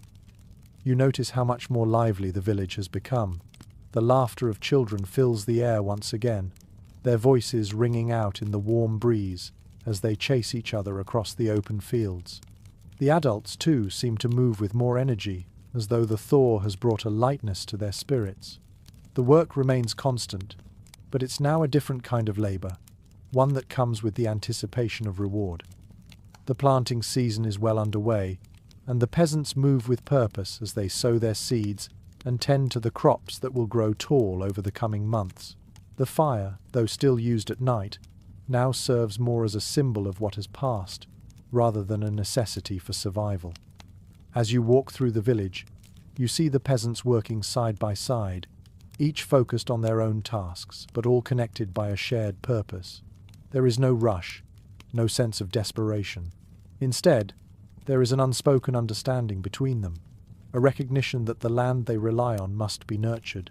The work is slow and steady, measured by the rhythm of the seasons. The earth, having warmed enough to allow planting, is now being prepared for what comes next. The peasants are working together in ways that reflect their deep bond to the land and to one another. The isolation of winter, though still fresh in their memories, has given way to the quiet camaraderie of spring. The air is thick with the smell of damp earth and growing things. You can almost feel the land breathing with the peasants, as if it too is coming back to life.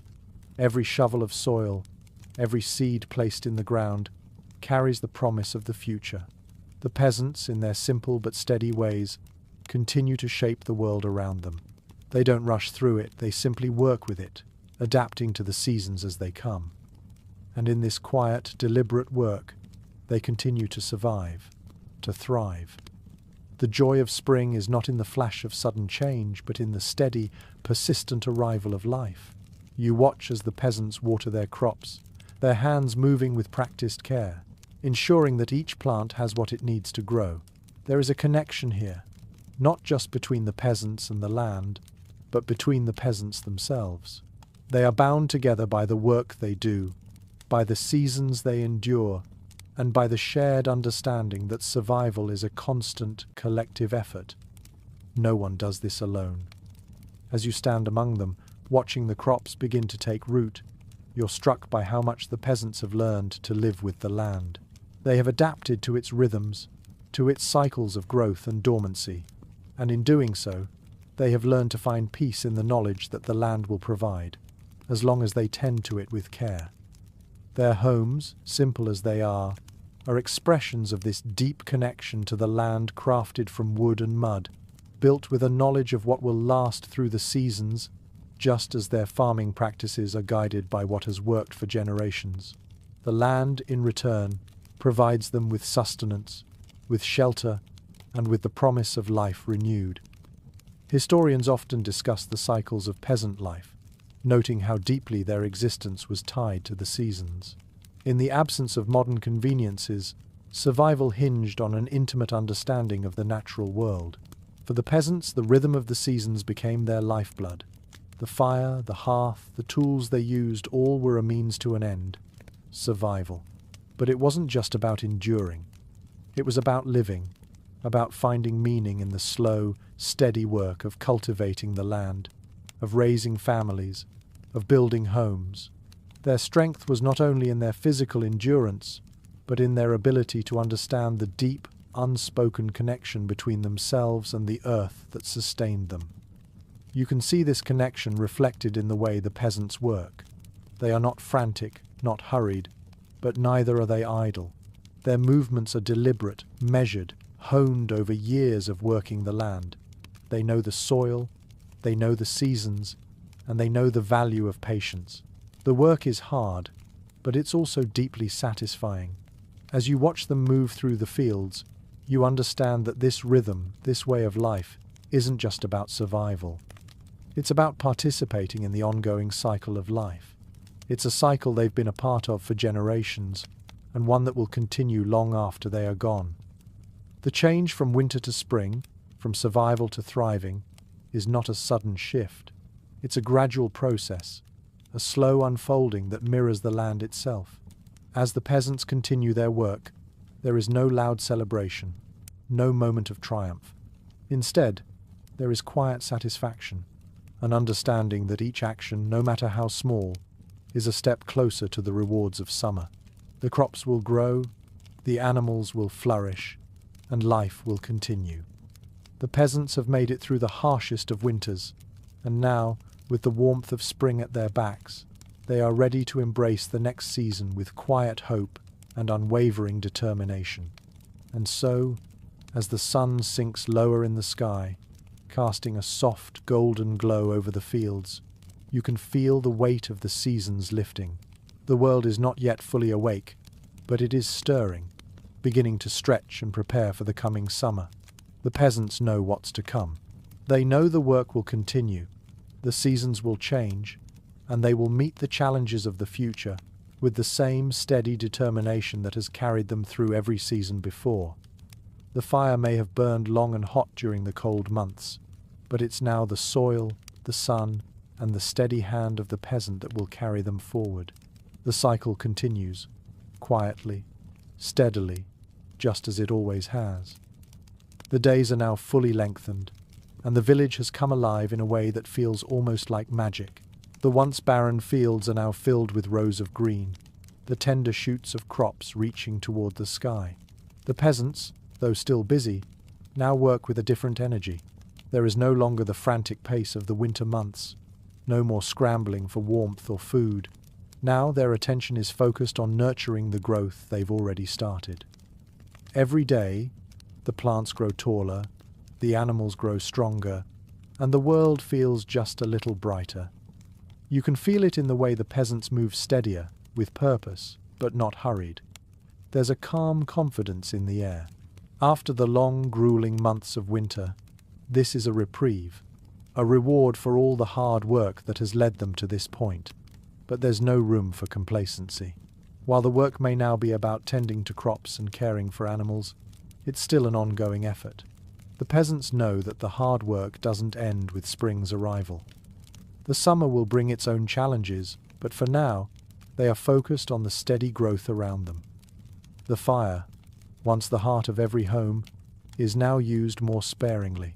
The hearth still serves its purpose, providing warmth in the cooler mornings and evenings, but its role has diminished.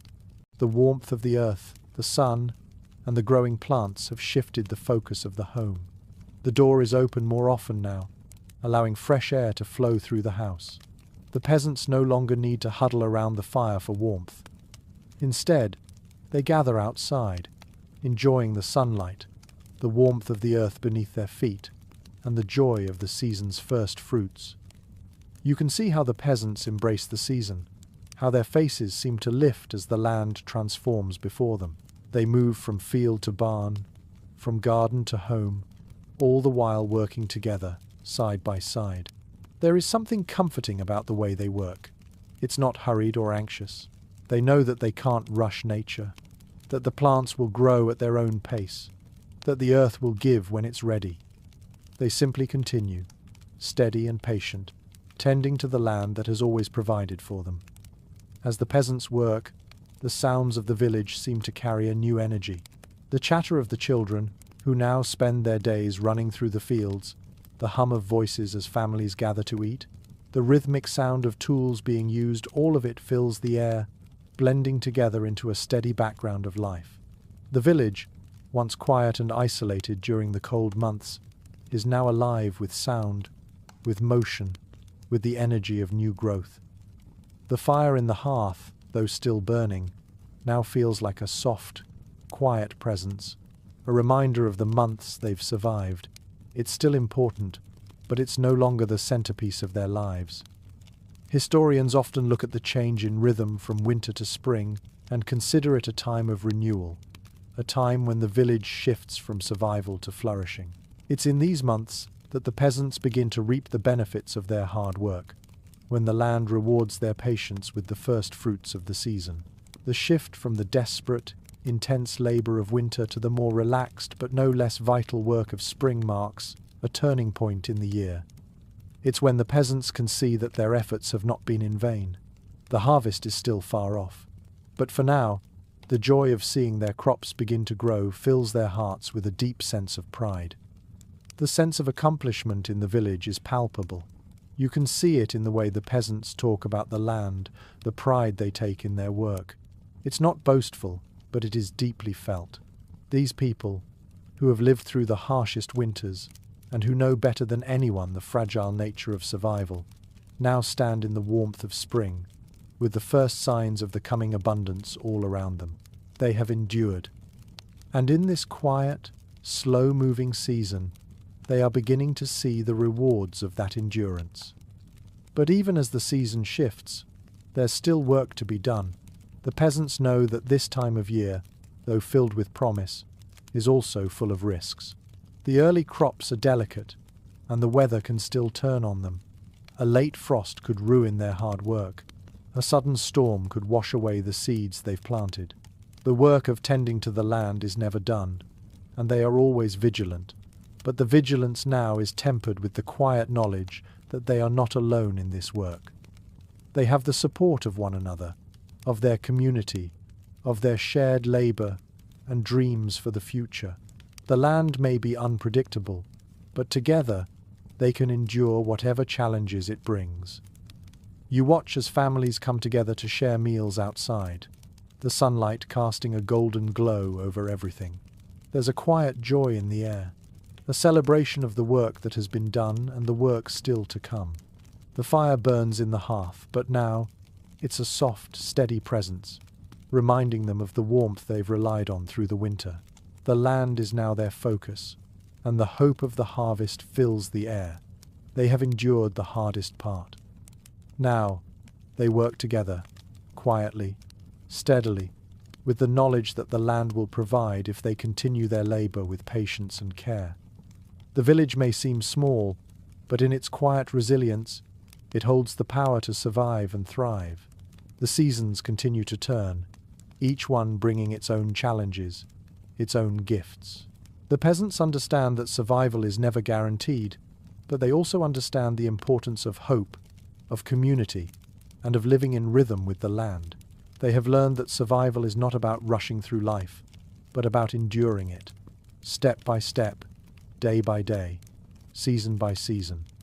And so, with the sun sinking lower in the sky, the fire still crackling softly in the hearth, you realize that this cycle, the cycle of work, of rest, of survival and growth, will continue, just as it always has. The fire may no longer burn as brightly, but the warmth, the spirit of resilience remains. The peasants know that no matter what the seasons bring, they will face them together, with steady hands, patient hearts, and the enduring hope that the land will always return. As the sun sets lower, casting long shadows over the village, the pace of life shifts once again. The intensity of spring work is now starting to settle into a steady rhythm, and the peasants are beginning to enjoy the fruits of their labor. The fields are full of promise, the crops growing stronger every day. Though the days are long, they're no longer defined by the grueling work of preparation for winter's bite. Instead, there's a sense of fulfillment in the work, the act of tending the earth, knowing that everything done today will eventually bear fruit in the coming months. The air is thick with the sounds of summer's arrival, the buzz of insects, the rustle of leaves in the trees, the calls of birds that have made their nests nearby. All of these sounds create a lively backdrop to the steady movement of the peasants. The work is still constant, but the heat of the day brings a slower pace, one that's dictated by the rhythms of nature. There's no hurry anymore. The crops are planted, the animals are well cared for, and now the peasants work to maintain what has already been set into motion. It's a more measured pace, still vital, still important, but one that carries with it the luxury of knowing that they are no longer fighting for survival in the same way they were in winter. The fire in the hearth is still there, but it has become less of a lifeline and more of a familiar comfort. It no longer dominates the home. Rather, it quietly glows in the background, offering warmth in the cooler evenings. The long, hot days have meant that the home is often cool enough that the fire is not necessary during the daytime. But as the evening rolls in and the temperature drops, the fire flickers back to life. It's a gentle reminder of all that the hearth has represented: warmth, safety, and community. What's most striking as you watch the peasants now is the ease with which they've adjusted to the changing seasons. The long, harsh months of winter and early spring, where survival was the only focus, have given way to a different kind of work. It's still physical, still demanding, but it's a work that is embedded in the cycle of life. Each day spent planting or tending the crops or caring for the animals is a day spent in harmony with the world around them. And while there are still challenges to face: storms, pests, and the uncertainty of the weather, the peasants move forward with a kind of quiet confidence. They've survived the worst of the cold, and now they wait for the earth to repay their hard work with the bounty of summer. The evening meal, when it comes, is a simple one. The first of the early crops have been harvested, perhaps a few handfuls of new potatoes, a few early greens, or a handful of tender peas. It's not much, but it's enough to remind them that the hard work of spring has paid off. The fire crackles in the hearth as the family gathers together to share a meal. The sense of camaraderie in these moments is palpable. The work of the day is done, and now, around the fire, the family shares stories, laughter, and the quiet satisfaction that comes from knowing that they are part of a greater cycle. The warmth of the fire is not just a physical warmth now, but a social one, a space for connection and community that carries them through the next phase of the year. The village itself, though still small and simple, is now fully in tune with the land around it. The homes, constructed from wood, straw and mud, seem to belong in the landscape. They are a part of the earth, shaped by the very soil they cultivate. The roofs, with their thatch layered carefully over the beams, have stood firm through the trials of winter and are now ready to withstand the summer rains. The homes stand as quiet symbols of the resilience that has allowed the peasants to survive the harshest of seasons, but now they are a part of the natural order of things. They've been shaped by the land, and in turn, they help shape the lives of those who live inside them. And yet, despite the beauty of the cycle, there is always an underlying awareness of the fragility of it all. The peasants understand better than most how quickly things can change. A sudden frost could ruin the early crops, a storm could damage the fragile thatch on the roofs, or a disease could sweep through the animals. But there is no panic in these thoughts, no fear of the inevitable changes that life brings. Instead, there is acceptance. The peasants have lived through enough hardships to know that the cycle of life is constant and unyielding.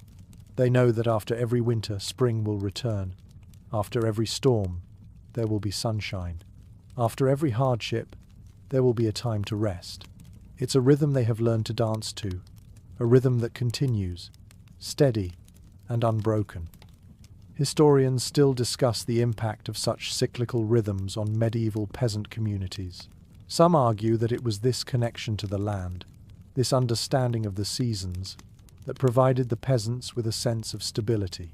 Life, though difficult, had a predictable quality to it. Each season brought its own set of tasks and rewards, and while there was always the uncertainty of nature's whims, the peasants could find solace in the repetition, in the certainty that the cycle would continue. It's a belief that sustained them, even in the hardest of times. Now, as you watch the peasants work, you begin to understand that their strength isn't just in their ability to endure. It's in their ability to live with the land, to work in tandem with the seasons, and to accept the rhythm of life as it unfolds. There is no rush, no frantic pushing against the inevitable. Instead, the peasants move with the seasons, adapting, waiting, and working to ensure that when the next season comes, they will be ready for it. The fire continues to burn, though its presence is more symbolic now. The sun shines long into the evening, casting a golden light over the village. The peasants have survived the darkest days. They've seen winter give way to spring, and now they wait for summer to arrive. But for now, they enjoy the warmth, the abundance, and the quiet satisfaction of knowing that they have endured. And in that quiet satisfaction, there's a sense of peace, a deep unspoken gratitude for the land that sustains them, and the community that supports them. The days stretch on, lazily, under the warmth of the summer Sunday. The earth, now in full bloom, is teeming with life. The peasants, having planted the seeds of their future in the spring, now watch as their labor begins to bear fruit. The crops grow tall, the animals graze freely in the lush fields, and the village seems to buzz with the quiet energy of summer. The fire in the hearth, while still maintained in the evenings, has taken on a different role. Its warmth is no longer an absolute necessity.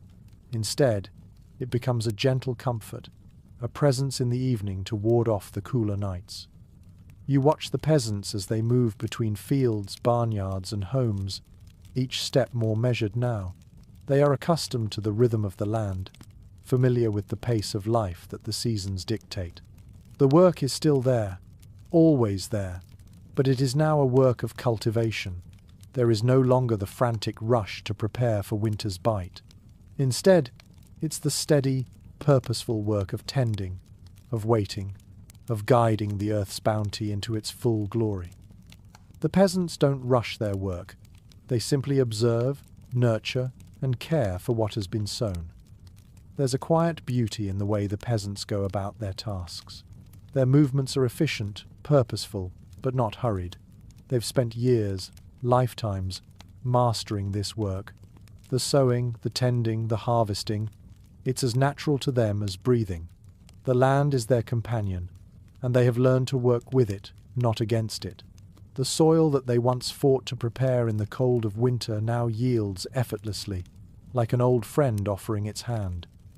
The village itself has transformed in the summer light. The homes, once dark and insulated against the biting winds of winter, now stand open to the Sunday. The thatched roofs, covered in moss and clay, hold firm against the warmth and rains of summer. The peasants, who once gathered around the hearth to share stories and warmth in the long winter months, now find themselves gathering in the fields, working together to ensure that the harvest will come. The sounds of their work fill the air, the rhythmic pounding of hoes on earth, the gentle lowing of cattle, the soft murmur of voices carried on the wind. It's the sound of life in motion, the sound of a community in its prime. You can see how, even in the warmth of summer, the fire retains its significance. Though no longer the focal point of daily life, the hearth still holds meaning for the peasants. It's the place where food is cooked, where warmth is gathered in the evenings, and where the family comes together after a long day's work. In the cooler mornings and evenings, the fire provides a gentle warmth, drawing the family together in the same way it did during the hardest parts of winter. The rhythms of the fire remain steady, a constant in a world that is always shifting. But as the crops grow and the animals flourish, the fire takes on a different role. It is less of a life-sustaining force and more of a place for connection and reflection. The harshness of winter has passed, and now, in the softness of summer, the peasants gather around the fire not out of necessity but out of tradition, out of the shared space it creates. They still share meals, tell stories, and celebrate small victories, but now it's done with the ease that comes from knowing they've made it through the worst. They've endured the struggle of winter and come out the other side, and now the fire is a gentle reminder of that resilience. In many ways, this period of summer feels like a reward. It's a time of rest, of enjoying the fruits of their labor, of looking ahead to the harvest and the bounty it will bring. The work of survival, while never truly over, has shifted. It's no longer about bracing for the cold, for the hunger, for the isolation. It's now about enjoying the abundance of the earth, savoring the quiet joy of watching crops grow, of knowing that the animals are healthy and that food is plentiful. This is the time to celebrate the harvest that will come, to prepare for the quieter months that are still ahead, and to enjoy the present moment. Yet even in this time of relative ease, there's still an underlying awareness of the cycle. The peasants know that the work of survival is ongoing. They are not complacent in their success, but instead, they see each season as part of a larger journey. The work they do today ensures that the harvest will come tomorrow. And when winter rolls around again, they will be ready, just as they were before. The cycle continues, unbroken, steady, relentless. You notice too how the land itself seems to celebrate summer. The once barren trees now stand tall, their branches heavy with the weight of leaves and fruit. The fields are full of green, and the air smells of the earth's sweetness, of new growth, of promise. The peasants have become part of this land, they've shaped it, and it has shaped them. In the summertime, it's almost as if the land is returning the favor. It's a quiet exchange, one built on years of understanding and effort. The earth gives, but it also takes. The peasants know that even in the fullness of summer, there are still dangers ahead. The weather can turn in an instant, and a sudden storm or drought can ruin the hard work of months. Yet the peasants continue, aware of these risks but undeterred. They've learned to adapt, to bend with the winds, to endure whatever the seasons throw their way. It's this resilience, this steady determination, that has seen them through the hardest times. And it's this same spirit that carries them through the joy and work of summer. As the sun sets on another warm evening, the fire crackles softly, its glow reflecting the peace of the day. The village settles in for another night, the rhythmic sounds of nature outside blending with the quiet comfort of the hearth. The peasants may be tired from the work of the day, but they are also filled with a deep, quiet pride. They've survived, they've worked, and now they rest, knowing that when tomorrow comes, the cycle will begin anew. And so, the seasons continue, each one bringing its own challenges, its own rewards. The fire will burn on, but so too will the crops grow, the animals thrive, and the village continue its steady rhythm. The peasants have learned that life is not a sprint, but a cycle, a never-ending dance with the land. And with each season, they grow stronger, more connected, and more resilient. In the hearth, in the fields, in the quiet moments spent together, the peasants find their strength. And in the warmth of summer, they know that they have made it through the hardest of winters, and they are ready for whatever the seasons will bring. As the weeks slip into the steady heat of midsummer, the village remains a place of constant motion, though its rhythms have shifted once again. The fields, once soft and tender with new growth, are now thick with the promise of harvest. The peasants, though no longer rushing to plant or tend to the earliest crops, still find themselves working from dawn to dusk. Now, it's about weeding, protecting the plants from pests, and ensuring that the growing crops have everything they need to reach maturity. Their movements are purposeful but no longer frantic. They found a steady pace that matches the warmth of the sun, the rhythms of the land. The work is still vital, but there's a quiet satisfaction to it now. The hard preparations of spring, the uncertainty of winter, all seem like distant memories. There's a certain ease that comes with the full bloom of summer. The peasants still work, but the urgency has softened. They no longer face the pressure of surviving the cold. Instead, their energy is focused on making sure that what has been planted continues to grow strong and healthy. The fire, though still flickering in the hearth during the cooler evenings, feels like an echo of winter. The warmth of the day has replaced the need for its constant presence. You can feel the sun's heat wrapping around everything, from the furrows of the soil to the edges of the village itself. The once crucial fire, the symbol of survival during the bitterest months, now becomes a place of reflection and quiet gathering. It draws the family in at night, offering comfort not out of necessity but out of tradition. In the evenings, as the sun sets and the heat of the day begins to dissipate, the peasants gather around the fire. There is no rush, no worry. The crops are well cared for, the animals fed, the work done for the day. Now, the fire serves as a space for conversation, for sharing meals, for quiet moments of togetherness. The long days of summer have softened everything. The pace of life has slowed to match the warmth that surrounds them. You can almost feel the energy of the village relax into a deeper sense of peace. The sounds of life around the village have changed too. The buzz of insects fills the air, and the distant sounds of children's laughter echo through the fields as they play. The adults are busy, of course, but there's no longer a sense of desperation in their actions. The long days give ample time to work and then rest. The children, once confined to the hearth during winter's cold, now roam freely in the warmth, helping with small tasks and learning the ways of the land. Their voices carry through the fields, and you can hear the joy in their laughter, the carefree nature of summer that seems to seep into every corner of life. In the evenings, when the heat of the day has finally passed, the fire provides a space for the peasants to gather and reflect. The day's work is done, and now they sit together, enjoying the warmth and the company of one another. The firelight dances on their faces, casting a soft glow over their features. They share stories, passing down knowledge from one generation to the next. In these moments, the fire is more than just a source of warmth.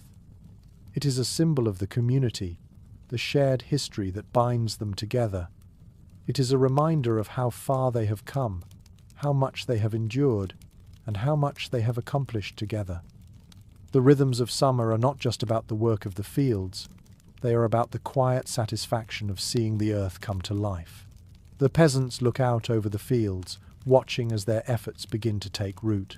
The crops that were once fragile seedlings are now strong and hearty, reaching toward the sky, ready for the harvest. The animals graze lazily in the fields, their coats glistening in the warm Sunday. There is a sense of accomplishment, a deep pride in the knowledge that they have done the hard work, and now they can simply wait for the bounty to come.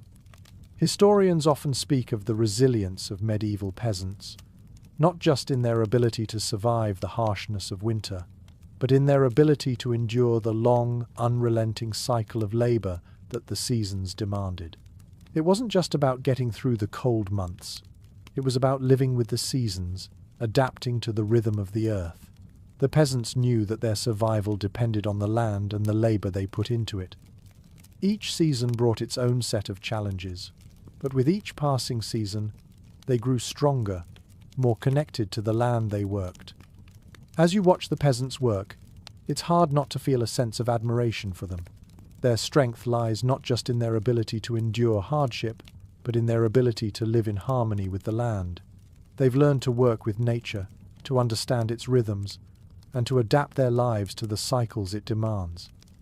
The fire that once served as a constant source of warmth in the dead of winter is now a symbol of the past, a reminder of the resilience that carried them through the darkest months. It now sits quietly in the background, offering warmth when needed, but never overshadowing the peace that has settled over the village in the warmth of summer. The cycle of life continues.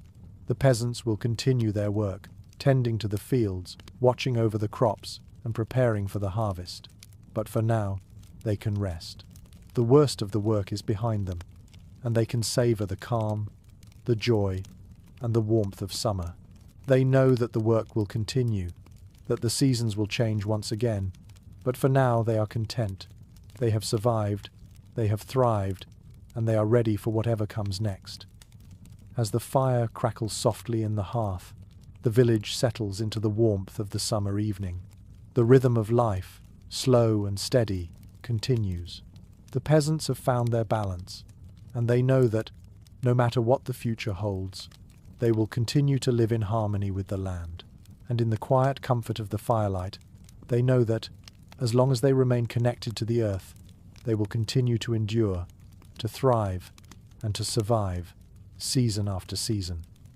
As the heat of summer deepens, the village is a place of hard-won serenity.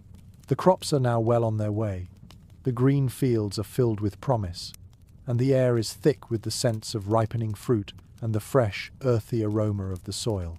The peasants move with a steady, practiced ease. There is no frantic hurry, no immediate sense of pressing need. They've made it through the long winter and the hard, slow work of spring, and now there's a deep, quiet satisfaction in their daily labor.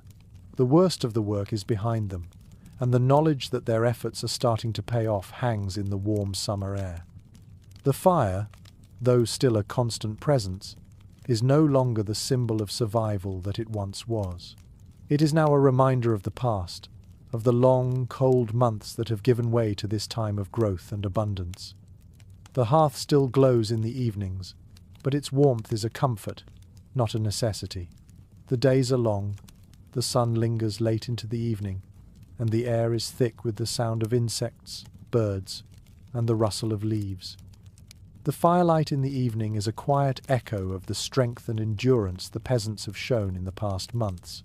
It represents the beginning of a new season. The harvest is still to come, but for now, there is peace, and that peace is something the peasants cherish. In the village, life feels almost suspended, as if time itself has slowed down to match the easy, measured pace of the summer. The peasants continue to work the fields, tending to the crops and the animals, but the urgency of the previous seasons has faded.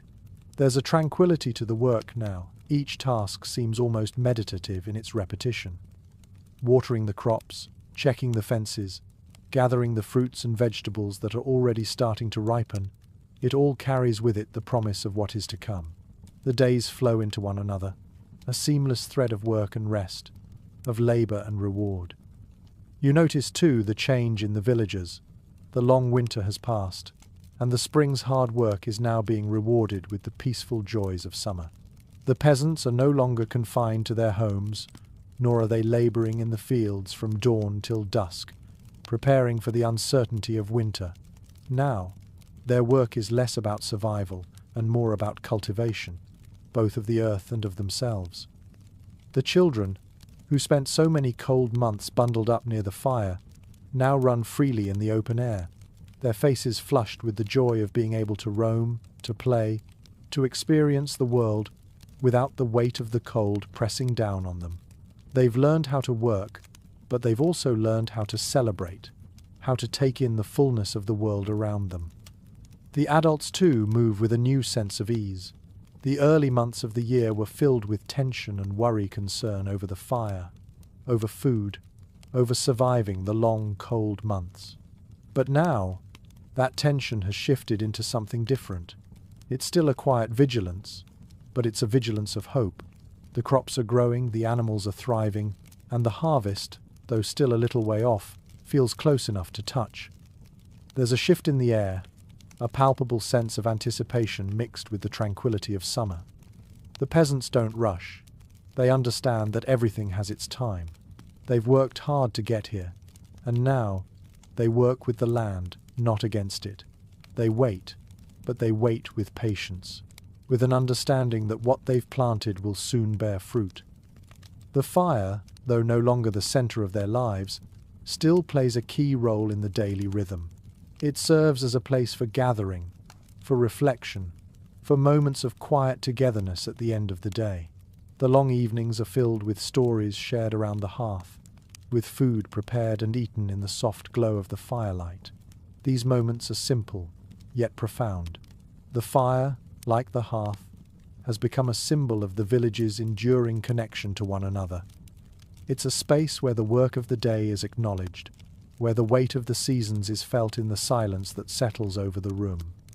Historians often speak of the importance of communal spaces like the hearth in medieval life. It was not just a place for warmth or cooking, it was a place for connection, for stories, for life to unfold. And even now, in the heat of summer, the fire remains a key piece of that connection. The peasants come together around it at the end of their workday, finding comfort in the flickering warmth, in the shared presence of family and community.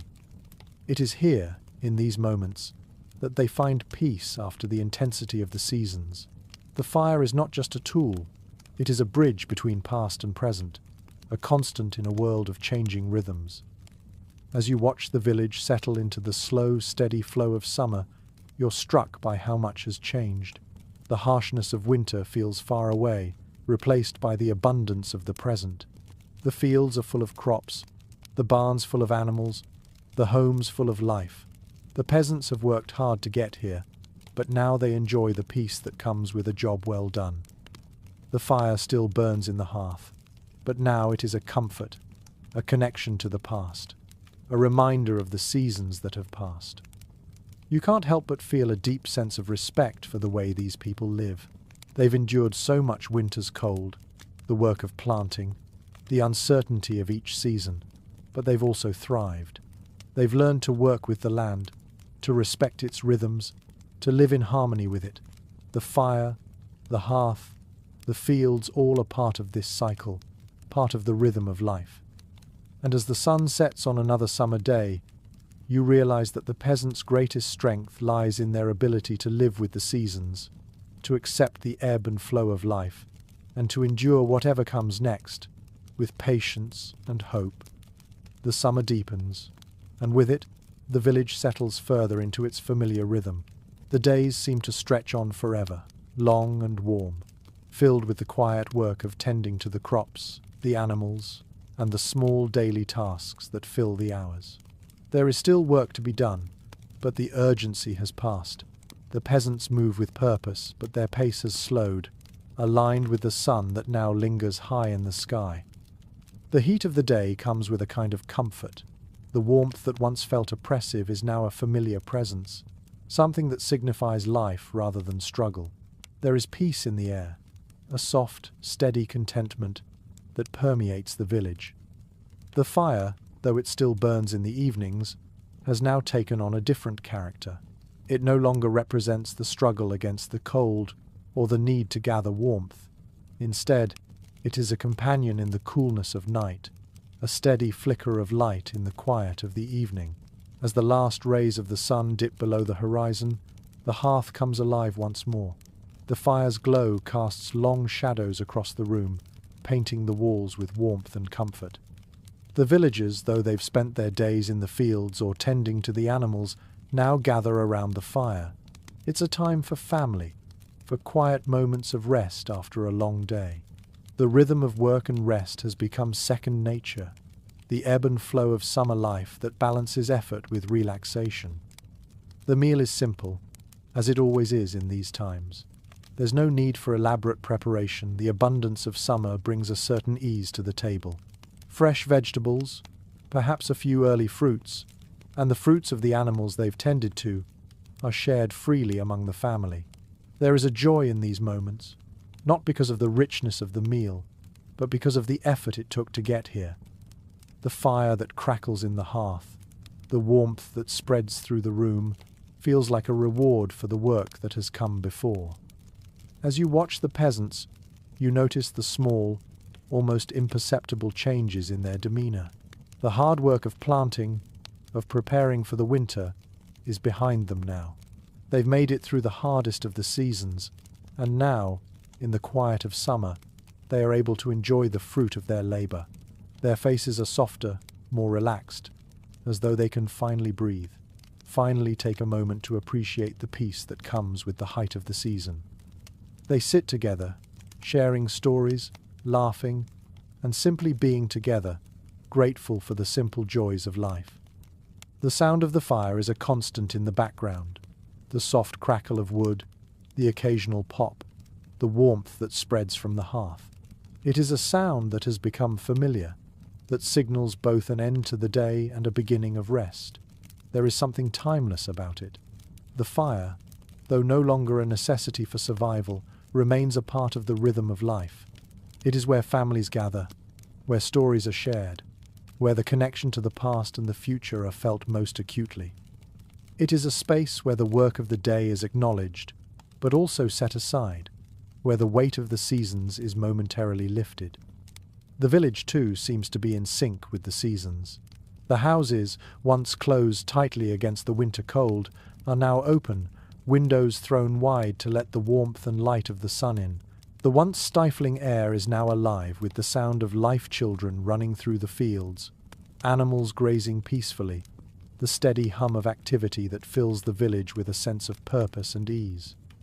The once quiet village is now alive with the buzz of life, the movement of people going about their daily tasks, the satisfaction of knowing that they are part of something larger, part of a cycle that is both unyielding and beautiful. The peasants, while still working, now know the comfort of a job well done. The crops are growing strong, the animals are healthy, and the promise of the harvest looms ahead. But they are not consumed by it. They work steadily, thoughtfully, but without the urgency they once felt. There's a sense of security now, a quiet confidence in the knowledge that the worst is behind them. The fire is not a symbol of survival anymore, but of community, of warmth shared between those who have weathered the hardships together. The land, though still demanding, is now their partner in the work of life. The work of surviving has transitioned into the work of thriving, and they approach it with a quiet, steadfast energy. The evening is filled with moments of simple joy. The children's laughter rings through the air as they run through the fields, chasing one another, their faces bright with freedom. The adults, their work for the day done, share stories and food, exchanging the simple pleasures of summer. The warmth of the fire, the soft glow of the hearth, becomes a kind of sacred space, where time slows down and everything that matters seems to fall into place. The struggles of winter seem far removed, the anxieties of the past months fading into the background. For now, there is peace. For now, the fire burns not just to warm but to illuminate the beauty of this quiet life. The fire, still present and ever warm, reminds them that everything in life is cyclical. The winter, the spring, the summer, and the fall, they are all parts of the same journey. The peasants have seen each cycle unfold before them, year after year, and they have come to understand its rhythms. The fire may burn bright in the darkest months, but in the light of summer it serves as a quiet reminder that life, like the seasons, is constantly in motion. It is a comfort, a source of connection to the past and a beacon for the future. As you sit by the fire with the peasants, you realize that survival is never a solitary pursuit. It is a communal effort, a shared responsibility, a quiet but unyielding determination to work together, to endure together, and to celebrate the moments of peace when they come. The warmth of the fire, the glow of the hearth, the laughter shared around the table, all of it is a testament to the strength and resilience of the community and to the enduring connection between the peasants and the land that sustains them. As summer slowly begins to surrender to the first hints of autumn, there's a palpable shift in the air. The once vibrant green fields now show the early signs of ripening. The crops have grown tall and full, their fruits heavy with promise. The peasants, who have spent so many months working tirelessly, are now beginning to taste the fruits of their labor. The work is far from over, but there's a quiet anticipation in the air. The harvest is drawing near, and with it comes a sense of satisfaction, an understanding that their efforts, their long hours in the fields, will soon be rewarded. The fire in the hearth, which has served as a comforting presence through both the harsh winter and the gentle warmth of summer, now feels like a bridge between the two seasons. The long days are gradually growing shorter, and the cool of the evening is becoming more pronounced. The fire, which once provided warmth against the bitter cold, now provides comfort against the crisp air that begins to creep in at dusk. The hearth becomes a center of transition, where the soft glow of the fire mingles with the lingering warmth of the day. The peasants, though still busy with the final work of the season, seem to exhale collectively. The hard work of planting, tending, and watching their crops grow is nearing its culmination. The harvest is almost within reach. You notice how the atmosphere in the village has changed.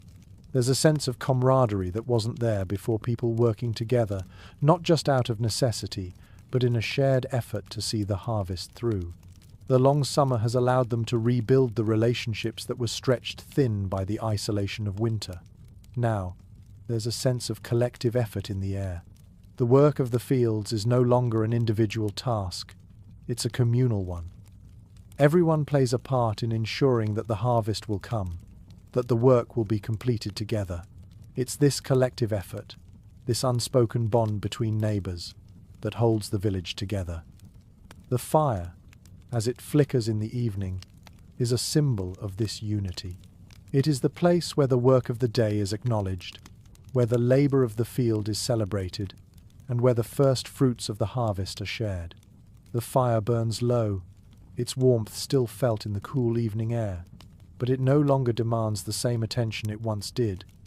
The peasants gather around the hearth, their faces glowing in the firelight, and share a meal, a simple meal, made from the first of the harvested crops. There's a quiet joy in these moments, a contentment that speaks to their deep connection to the land and to each other. The fire, like the seasons, is both a constant and a reminder of the passage of time. It stands as a silent witness to their labor, their efforts, and their shared hope for the future.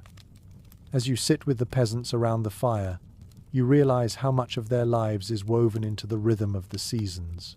They are not merely surviving, they are living, thriving, working in harmony with the world around them.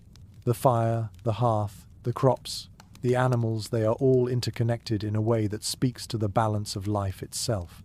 The fire is a living thing, constantly fed and tended, just as the land requires constant care. It's a reminder that everything in life requires effort, but that effort is not just about survival, it's about living in tune with the world around you. As the harvest approaches, there's an awareness in the air. The peasants know that the work is not yet done. There's still much to be harvested, much to be stored away for the colder months ahead. But there's also a sense of peace, of knowing that the cycle is nearing completion. The crops have grown, the land has been tended, and now it is time to reap what has been sown.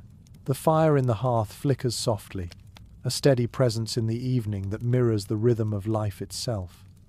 It's not just the warmth it provides that's important, it's the consistency, the stability, the reassurance that no matter the season, the work will continue, and the community will endure.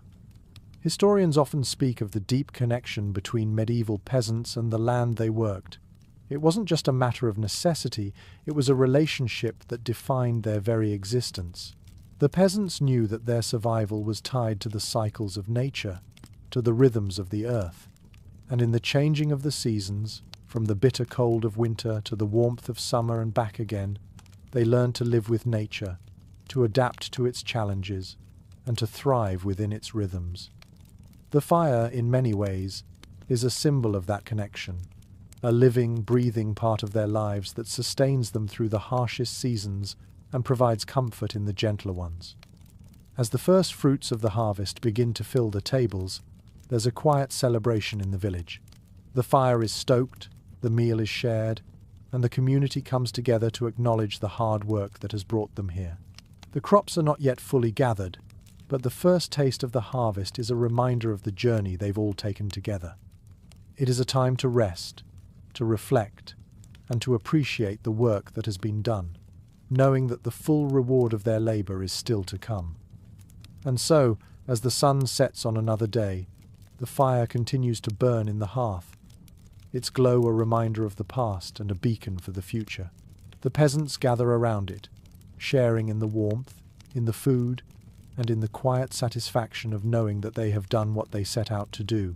The harvest is coming, and with it, the promise of another season. The fire burns on, steady and warm, a constant presence in a world of change. The cycles continue, unbroken, and the peasants are ready for whatever comes next. As the first chill of autumn begins to bite at the edges of the day, there's a noticeable shift in the air.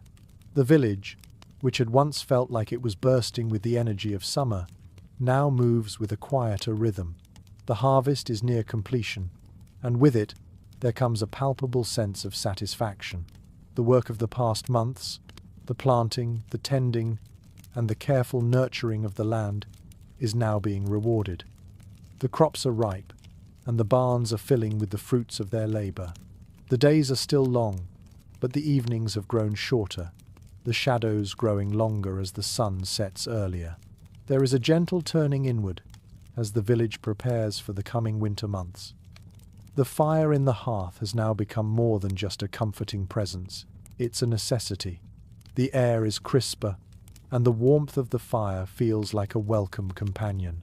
As the peasants gather around the hearth, there's a sense of relief, but also a quiet reflection. The summer, though filled with hard work, was also a time of abundance. The harvest, though not yet complete, has already yielded enough to ease their fears of the coming cold. The fire crackles in the hearth, its warmth spreading through the room, providing comfort and solace after the long hours spent working in the fields. As the peasants sit around the fire, you can see the quiet joy that comes with the end of the harvest. The work is not yet done, but the hardest part is over. The fruits of their labor are now in the barn, and the preparation for winter has begun. The fire serves not just as warmth, but as a reminder of all they've accomplished. There's a sense of accomplishment in the air, a feeling of peace that comes from knowing they have made it through another season. The fire, now more vital than ever, is both a symbol of survival and a source of comfort. The family, having gathered around the hearth, share a simple meal, the bounty of the harvest laid out before them. There is no extravagance here, no abundance that will go to waste. The meal is modest, yet it is enough. The vegetables, freshly pulled from the ground, the bread, baked from the last of the summer's grain, and perhaps a bit of preserved meat, are all that they need. The peasants eat in silence at first, savouring the fruits of their labour. It is not a feast, but it is a meal that holds the weight of their efforts. They've worked hard, and now they can sit back for a moment, enjoying the quiet joy that comes from a job well done. The fire continues to crackle, its warmth filling the room as the family finishes their meal. There's a calmness in the air now, a sense that, despite the challenges ahead, they have made it through. The land has given them what they need, and now, as the season changes once again, they can look forward to the winter knowing that they have done everything they can to prepare. The fire is a constant, steady presence, and as it flickers in the hearth, It offers a reminder of everything the peasants have endured and everything they've accomplished. As you watch the family, you begin to understand that the fire is more than just a source of heat or light. It's a place of connection, of reflection, and of hope. It is where the family comes together, where they share their stories, their struggles, and their triumphs. It is a space where the labor of the day is acknowledged and where the work ahead is anticipated with quiet resolve. The fire, in many ways, is a metaphor for the peasants' lives. It burns steadily, even when the world outside is cold and uncertain. It provides warmth when needed, light in the darkness, and a sense of continuity in a world that is always shifting. The harvest may be over for now, but the work of survival continues. The peasants are preparing for the winter, storing away food, repairing their homes, and ensuring that they will have enough to see them through the colder months. The fire, though no longer the central force it once was, is still the heart of the home. It provides comfort during the long nights, and its steady warmth reminds them of the strength they've drawn from it through the years. Historians often reflect on how the cycles of agriculture shaped the lives of medieval peasants. The land was both a provider and a taskmaster. The peasants knew that survival depended on their ability to work with the land, to understand its rhythms, and to adapt to its changes. And in that work there was a deeper connection to the world around them. The fire, in its own way, was a symbol of that connection, of their reliance on the land, on each other, and on the seasons that governed their lives. As you sit with the peasants around the fire, you realize that their strength lies not just in their ability to endure the hardships of the seasons, but in their ability to live in harmony with them. They are not merely surviving, they are living, thriving, and adapting to the world around them. The fire, though once a symbol of survival, is now a symbol of continuity. It is a reminder that no matter how cold the winter may be, there is always warmth to be found in the hearth, in the home, and in the shared strength of community. The family gathers close to the fire, their faces glowing in its warmth. The sounds of the night crickets chirping, the rustle of the wind outside seem far away. In this moment, there is peace, a quiet sense of contentment that speaks to the simple joy of being together. The fire burns low, and the village, though still filled with the work of preparing for winter, is at rest. The rhythm of the seasons continues, and with it, the quiet strength of the peasants, who know that no matter what the future holds, they will endure. As the crispness of autumn settles in, the first true hints of winter's approach are felt in the cool bite of the evening air. The days, once long and sun-soaked, are growing shorter, and the gentle warmth of summer is becoming a distant memory. The harvest, though mostly gathered, isn't quite finished, and the work in the fields continues at a slower, more deliberate pace. The peasants, having seen the bounty of the land, are now preparing for what's ahead, both the closing of the harvest and the oncoming winter. It is a time of transition, of preparation, but also of quiet reflection on the work that has been done. The fire in the hearth grows more important now.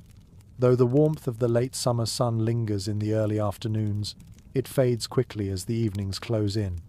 As the peasants sit by the hearth, they savor the comfort it provides, feeling its warmth spread through their bones after a long day of hard work. The crackling of the fire is a soothing sound, offering both light and heat, creating a peaceful sanctuary from the growing cold outside. It is the same fire that has burned through the long dark winters, but now it has become a symbol of preparation, preparing for the winter ahead, preparing to face whatever challenges the cold months may bring. You can sense the quiet focus of the peasants as they finish the last of the harvest. The work is slower now, more methodical. There's no longer the frantic rush to get everything in the ground, to make sure the crops grow strong. Now, it's about bringing in what remains and preserving it, ensuring that everything is ready to be stored for the long winter ahead. You see the peasants pulling in the last of the vegetables from the garden, storing grains in the barn, and preparing the animals for the months of cold. The work is no less important now, but it is more measured, more reflective. The urgency has faded. There's no need for haste, only for careful, deliberate preparation. The fire continues to burn steadily in the hearth, its glow casting a soft light on the family as they gather around it. The peasants sit together in a quiet, comfortable silence, knowing that the hardest part of the year is coming to an end. The labor of the past months is behind them, and now they can begin to look forward to the months of winter. The fire is a place of solace, a place of warmth and comfort as the world outside grows colder. In these quiet moments, there is a sense of peace, of knowing that they have done what needed to be done. The work will continue, of course, but for now, the fire is enough. The warmth it provides is not just physical, it is emotional, a steady reminder of the resilience and strength that has seen them through the harshest of seasons. The peasants share a simple meal, the fruits of the harvest, made into a hearty stew, served with freshly baked bread. It's not a lavish feast, but it is satisfying. The meal is rich with the flavors of the land, the vegetables fresh from the earth, the meat that has been carefully prepared and preserved. The meal feels like a celebration, a quiet acknowledgement of the hard work that has gone into bringing them to this point. The peasants eat slowly, savoring each bite, enjoying the warmth of the food and the fire, the companionship of family, and the satisfaction of knowing that they have weathered another year. As you watch the peasants, you realize how much the fire has become a symbol of the seasons themselves. It is the warmth that has sustained them through the coldest winters, but it is also the light that has illuminated their work in the long, dark nights. It has been the constant companion through every season, offering comfort, solace, and a sense of continuity. The fire has been there in the harshest of times, a beacon in the darkness, a steady force that has carried them through their struggles. And now, in the quiet of autumn, as they prepare for the winter ahead, the fire continues to burn, a reminder that no matter the season they have endured, and they will continue to do so. Historians often speak of the strength of medieval peasants, not just in their ability to endure hardship, but in their ability to adapt, to work in harmony with the land and the seasons. The cycle of the seasons is not one of constant struggle, but one of balance, of adaptation. The peasants know that survival is not just about overcoming the cold of winter or the heat of summer. It is about living with the land, working with it, understanding its rhythms, and finding peace in the inevitable cycles of life. And the fire, though it serves a practical purpose, is also a symbol of that deep connection to the earth, to the seasons, and to each other. As the night deepens and the fire burns lower, the family settles into a quiet rhythm. The day's work is done, the harvest is nearly complete, and the long winter months are approaching. The fire, though not as essential as it once was, remains a constant presence. It's a reminder of everything the peasants have endured and everything they have accomplished. It is a space for rest, for reflection, and for connection. The warmth it provides is more than just physical, it is emotional, a steady force that has carried them through the darkest seasons and continues to carry them as the world outside begins to cool and quiet. The work of survival is never truly over. There will always be challenges to face, seasons to navigate, and labor to perform. But for now, as the fire crackles softly in the hearth, the peasants have earned their rest. The harvest is nearly in, the preparations for winter are almost complete, and the quiet peace of autumn has settled over the village. And as the fire burns low, the peasants rest in the warmth of what they've accomplished, knowing that the cycle of life, like the seasons, will continue. As the first frost settles over the village, the world outside begins to change once again. The once green fields are now covered in a blanket of white, the leaves on the trees long since fallen. The sun, once so warm and generous, now dips lower in the sky, casting long, cool shadows across the land. The days are shorter, the nights longer, and the cold begins to creep into every corner of the village. But inside the homes, there is warmth. The fire in the hearth, now essential once more, burns brightly, its crackling flames a comforting presence against the bitter chill outside. It is the fire that marks the turning of the seasons, from the abundance of autumn to the harsh reality of winter. It is a source of light, heat, and community, bringing the family together in the quiet, dark evenings. The peasants, who have spent the past months preparing for this moment, now settle into the rhythm of winter. There is work still to be done, of course. The animals need to be tended to, the firewood needs to be replenished, and the food needs to be carefully rationed to ensure it lasts until the first signs of spring. But there is a sense of relief in the air, a sense that they have made it through the hardest part of the year. The harvest is in, the barns are full, and the fire, though now a necessity for warmth, offers more than just heat. It offers a place of gathering, of rest, and of reflection. You can feel the difference in the village now. The energy has shifted. The hustle and bustle of the growing season are behind them, and now there is a quieter, more deliberate pace. The work of the fields is done, and for the next few months, the peasants will focus on maintaining what they have.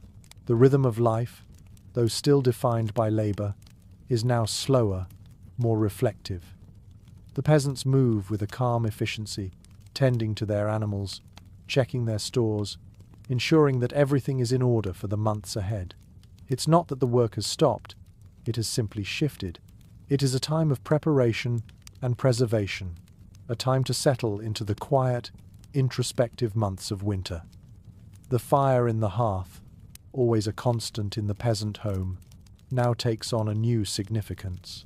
It is no longer just a source of warmth, it is a gathering place, a source of light and life in the darkest months of the year. The family gathers around it each evening, sharing stories, meals, and the simple pleasure of being together. There's a sense of comfort in these moments, a deep sense of peace that comes from knowing that they have made it through the hardships of the past year. The fire burns steady, its warmth wrapping around the family like a blanket, providing not just physical warmth, but emotional warmth as well. The winter months, while harsh, are not without their rewards. There's a certain tranquility that comes with the quiet of winter, the long nights, the stillness of the snow-covered fields, the peace that comes with knowing that the worst is behind them. The fire, now more important than ever, offers comfort during these long, cold nights. It is a steady presence in the home, a symbol of continuity and resilience. The peasants know that the cold will last for several months, but they also know that the warmth of the fire will carry them through, just as it has carried their ancestors through countless winters before them. You watch the peasants as they sit together around the fire, their faces illuminated by the soft glow of the flames. There is a quiet satisfaction in the air, a sense of contentment that comes with having done the hard work of the year. The harvest is in, the animals are settled for the season, and now there is time to rest. The fire burns low, crackling softly as the family shares their evening meal. It is simple food, as always stews, bread, and perhaps a bit of preserved meat. There's no extravagance, but there is an abundance that feels just right. The food, prepared from the fruits of their labor, nourishes not only their bodies, but also their spirits. They've made it through another year, and they are ready to face the challenges that the next season will bring. The fire is more than just a source of warmth now. It is a symbol of the cycle of life, of the unbroken rhythm of the seasons. It represents the endurance of the peasants, the work that has been done, and the rest that is earned. As the fire continues to burn through the long winter nights, it is a reminder that the work of survival is never truly over. It is an ongoing effort, a steady commitment to the rhythms of the land, to the seasons that come and go. The fire is both a source of comfort and a symbol of resilience. It has carried the peasants through the darkest months, and it will continue to burn, steady and warm, as they face the winter ahead. Historians often reflect on how the cyclical nature of life shaped medieval peasant communities. The seasons, with all their hardships and rewards, defined the rhythm of life. Survival was never guaranteed, but the fire, the hearth, and the land were constants, providing both the practical necessities and the emotional anchor that kept families and communities together. The peasants knew that survival was about more than just physical endurance. It was about community, about coming together around the fire to share in the work and the rewards of the seasons. The fire was the heart of the home, the symbol of their connection to each other and to the land that sustained them. As the winter settles in and the cold grows more intense, the peasants continue their work, but they also take time to rest, to gather, and to reflect. The fire, though no longer the focal point of their labor, remains the center of their social lives. It is the place where stories are told, where lessons are passed down, and where the bonds of family and community are strengthened. The hearth is the place where the work of survival is not just acknowledged but celebrated. It is the place where the peasants find warmth, comfort, and most importantly, the strength to endure whatever the future may bring. And so, as the fire burns steadily in the hearth, the village settles into the quiet of winter, knowing that they have done the work of the year and are now ready for the months ahead. The seasons will continue, the cycles will turn, and the fire will always burn, steady and warm, guiding them through whatever challenges lie ahead. The winter nights grow colder still, but inside the village, life continues with a quiet rhythm. The snow blankets the earth, the fields now a vast expanse of white, untouched by the bustling activity of summer and autumn. The peasants, though accustomed to the cold, now feel the full weight of winter pressing against them. The fire burns brightly in the hearth, its warmth a constant companion in the dark, chilly nights. The hearth, though still central to the daily life of the village, is now more than just a source of heat.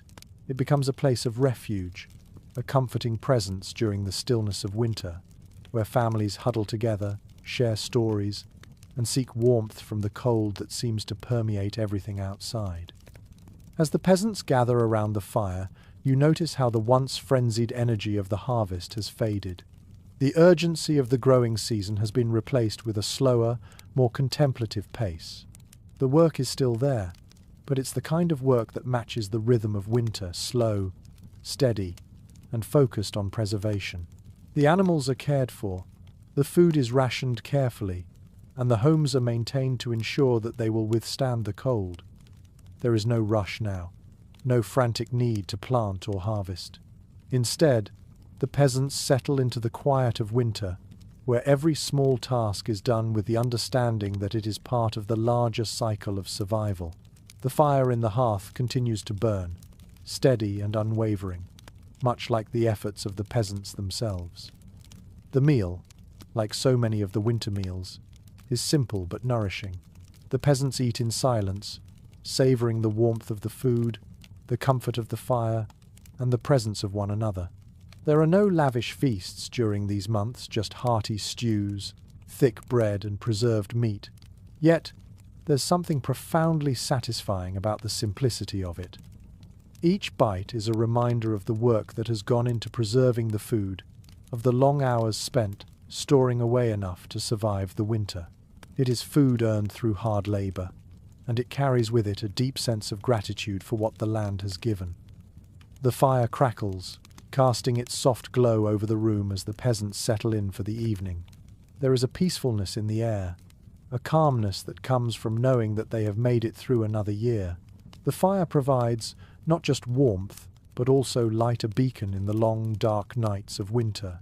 It is a source of connection, not just to the past, but to one another. In the quiet glow of the hearth, the peasants find a moment of rest, of stillness, in the midst of the ongoing work of survival. It is in these moments, surrounded by the warmth of the fire, that they take stock of the past year, the challenges they've faced, the work they've done, and the rewards they've earned. Outside, the wind howls against the walls of the home, the cold biting at the windows and doors. But inside, the fire continues to burn, steady and bright. There is a profound contrast between the world outside and the warmth of the home. The peasants know that the harsh winter will eventually give way to the thaw of spring, but for now, they remain in the present moment, gathering strength for the months ahead. They have weathered the worst of the year, and now, in the quiet of winter, they find solace in knowing that the cycle will continue. Spring will come again, as it always does, bringing with it the promise of renewal, of new growth, and of hope. The fire, once a symbol of survival, is now a symbol of endurance. It is the constant in a world that is always changing, always shifting with the rhythms of the seasons. The peasants know that, just as they've endured the hardships of winter before, they will do so again. The fire in the hearth is the reminder that no matter how cold the night may be, there is warmth to be found, there is light to guide them, and there is hope to sustain them.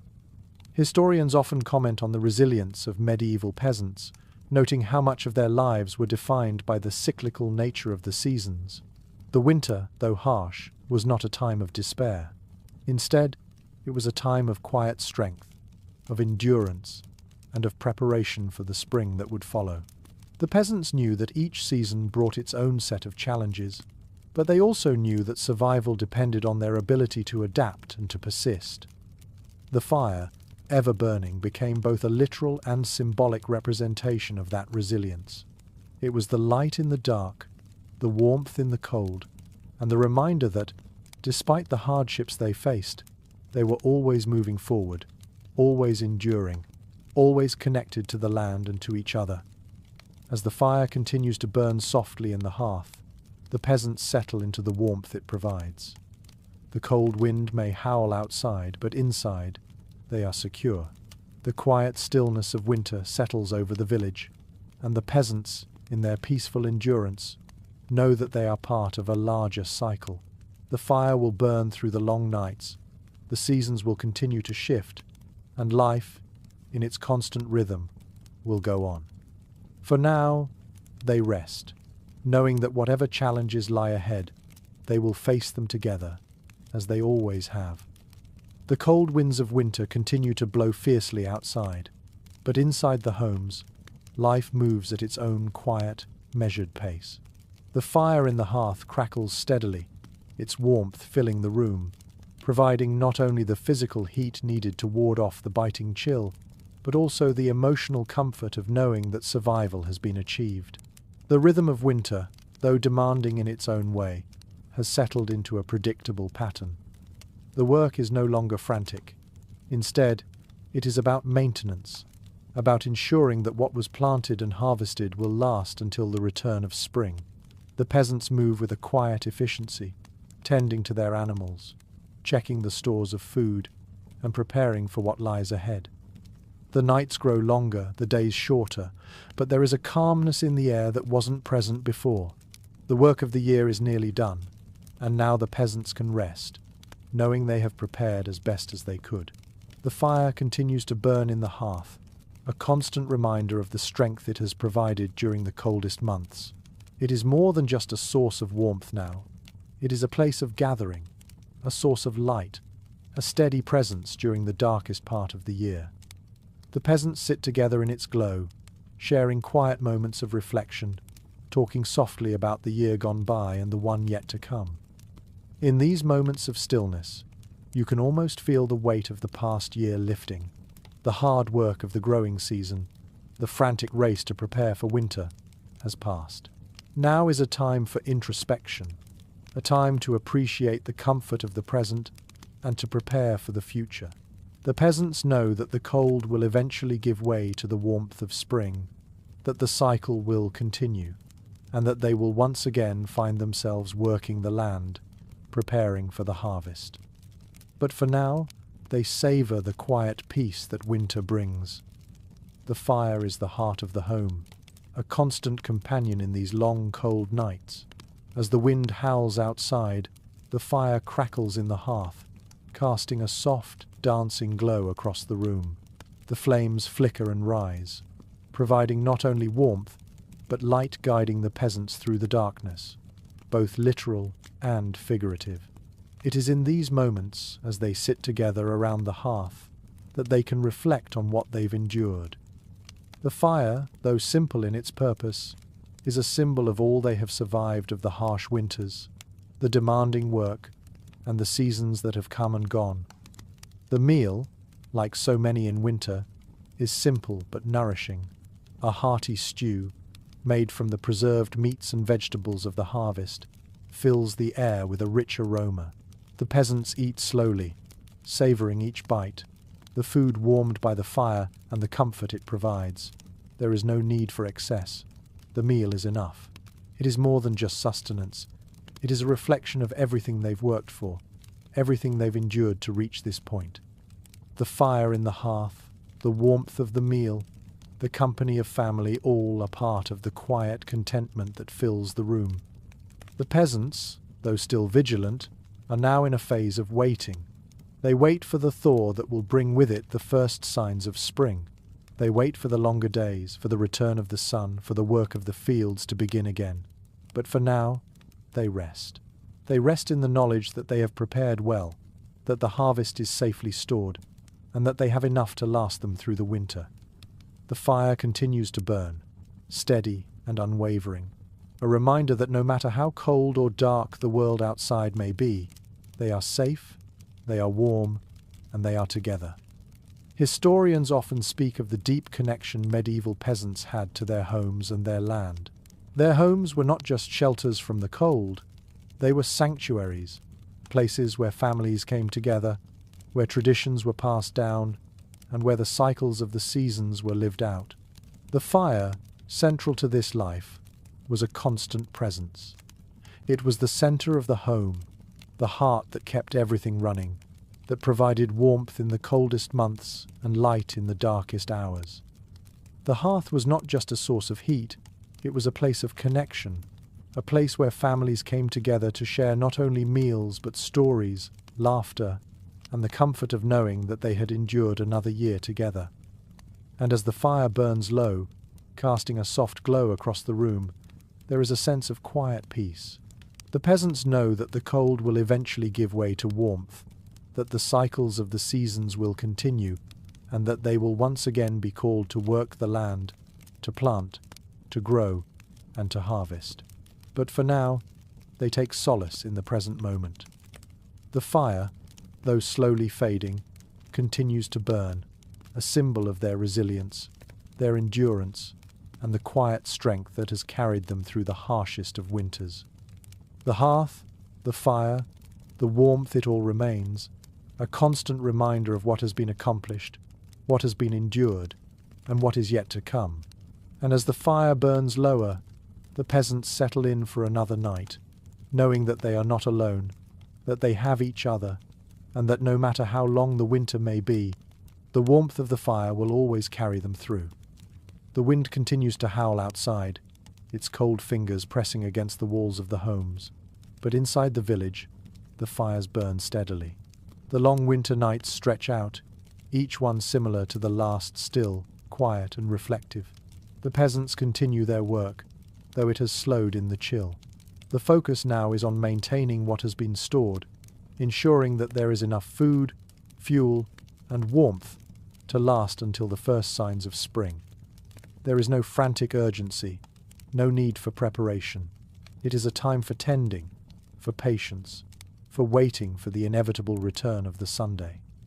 The fire in the hearth continues to provide warmth and light, but now it has become a beacon in the long darkness. It is a place of gathering, where families huddle close together in the stillness of winter. The light from the fire flickers across their faces, casting shadows on the stone and mud walls of the home. There is a sense of comfort in these moments, a calmness that comes from knowing that the harshest part of the year is behind them. The fire is not just a source of heat, it is a symbol of endurance, a reminder that no matter how cold the night may seem, there is always light, always warmth to be found within the walls of the home. The meal shared around the hearth is simple. Like so many others before it, a stew made from the last of the preserved vegetables, the dried meats, and perhaps a handful of grains. There is no luxury here, but there is sustenance. The meal is nourishing not because of the abundance it offers, but because it reflects the hard work that went into preserving it. Each bite is a reminder of the months of labor, the planting, the tending, the harvesting, and the storing that has made this moment possible. The peasants eat slowly, savoring the warmth of the food, the comfort of the fire, and the companionship of their family. There is no rush. In winter, everything moves more slowly, more deliberately. The hearth continues to be the focal point of the home, its steady flame a source of strength. The fire is not just for warmth, it is for connection. The peasants gather around it each night, telling stories, sharing news, and reflecting on the past year. They talk about the seasons that have come and gone, about the challenges they have faced and the triumphs they have celebrated. There is a sense of community here, a deep understanding that survival is not just about enduring alone, but about enduring together. The fire brings them closer, offering warmth not just to their bodies but to their spirits. It is a space where bonds are strengthened, where the simple act of sitting together in the warmth can make even the darkest winter night feel a little brighter. Outside, the snow continues to fall, blanketing the world in silence. The fields are covered in a thick layer of white, the land resting, waiting for the thaw. The trees stand bare, their branches like dark fingers reaching up to the sky. The village seems small against the vastness of the winter landscape, the homes huddled together for warmth, surrounded by the stillness of the snow. But inside, the fire continues to burn, its steady light a reminder that life goes on, even in the coldest months. The peasants may have retreated from the land for now, but they have not retreated from each other. The fire is the heart of the home, and the home is the heart of the village. Historians often discuss the ways in which the medieval peasant community relied on both the land and each other for survival. The cycle of the seasons governed every aspect of their lives, dictating when they could plant, when they could harvest, and when they could rest. But it was also the community that helped sustain them through the long, dark months. Winter, though harsh, brought people together. In the coldest months, the hearth became a symbol not just of survival, but of unity. It was around the fire that families and communities came together, sharing not only food and warmth, but stories, memories, and a sense of belonging. As you sit with the peasants by the hearth, you can't help but feel the quiet strength that emanates from the fire. It is a strength born from generations of living with the land, of working together, and of facing the challenges of the seasons with patience and resilience. The fire is a steady presence in the midst of the cold, a beacon of warmth and light in the darkness. It represents everything the peasants have endured, and everything they continue to endure, season after season. With the fire burning low and the night stretching on, there's a sense of quiet contentment in the air. The hardest part of winter may still be ahead, but the peasants know that they have done what they can to prepare. They are ready to face whatever comes, knowing that the warmth of the fire, the strength of their community, and the rhythm of the seasons will carry them through. The fire, though flickering in the hearth, continues to burn steady, its glow a symbol of all that has been endured and all that is yet to come. The night settles in around the village, the quiet stillness of winter holding the world in its grasp. But inside, the peasants are warm. The hearth continues to burn, a steady presence in the darkness, guiding them through the long night, just as it will continue to guide them through the seasons to come. The fire will always burn, and as long as it does, so too will the peasants endure. The quiet of winter continues to blanket the village, and with it, a profound stillness settles over everything.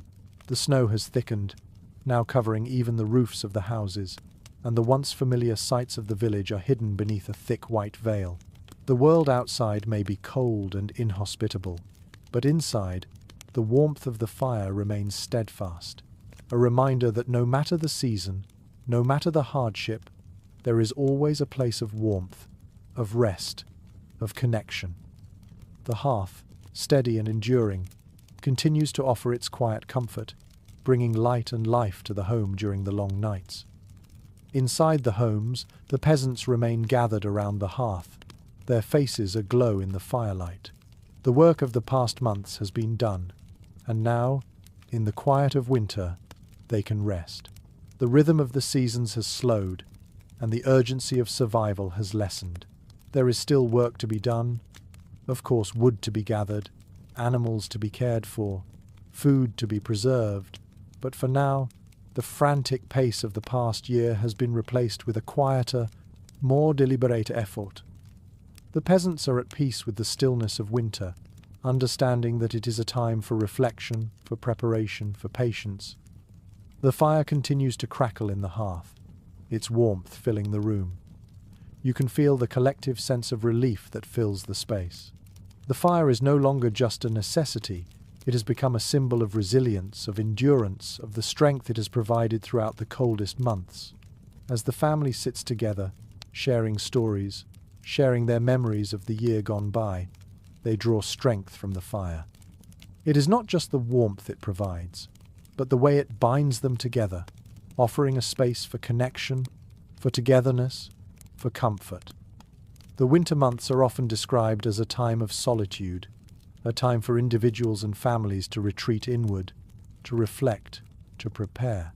But in the warmth of the fire, the peasants understand that it is also a time for community, a time to share, to care for each other, to strengthen the bonds that will carry them through the coming months. The fire, though flickering low as the night deepens, is still a steady presence in the home. Its glow is a reminder that they have made it through the hardest part. They have endured, and they will continue to endure, season after season.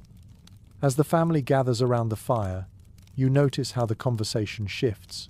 It's no longer about the challenges of the harvest or the uncertainty of the weather. Now, it is about the simple joys of life, the quiet moments of peace, the hope for the coming spring, the memories of seasons past.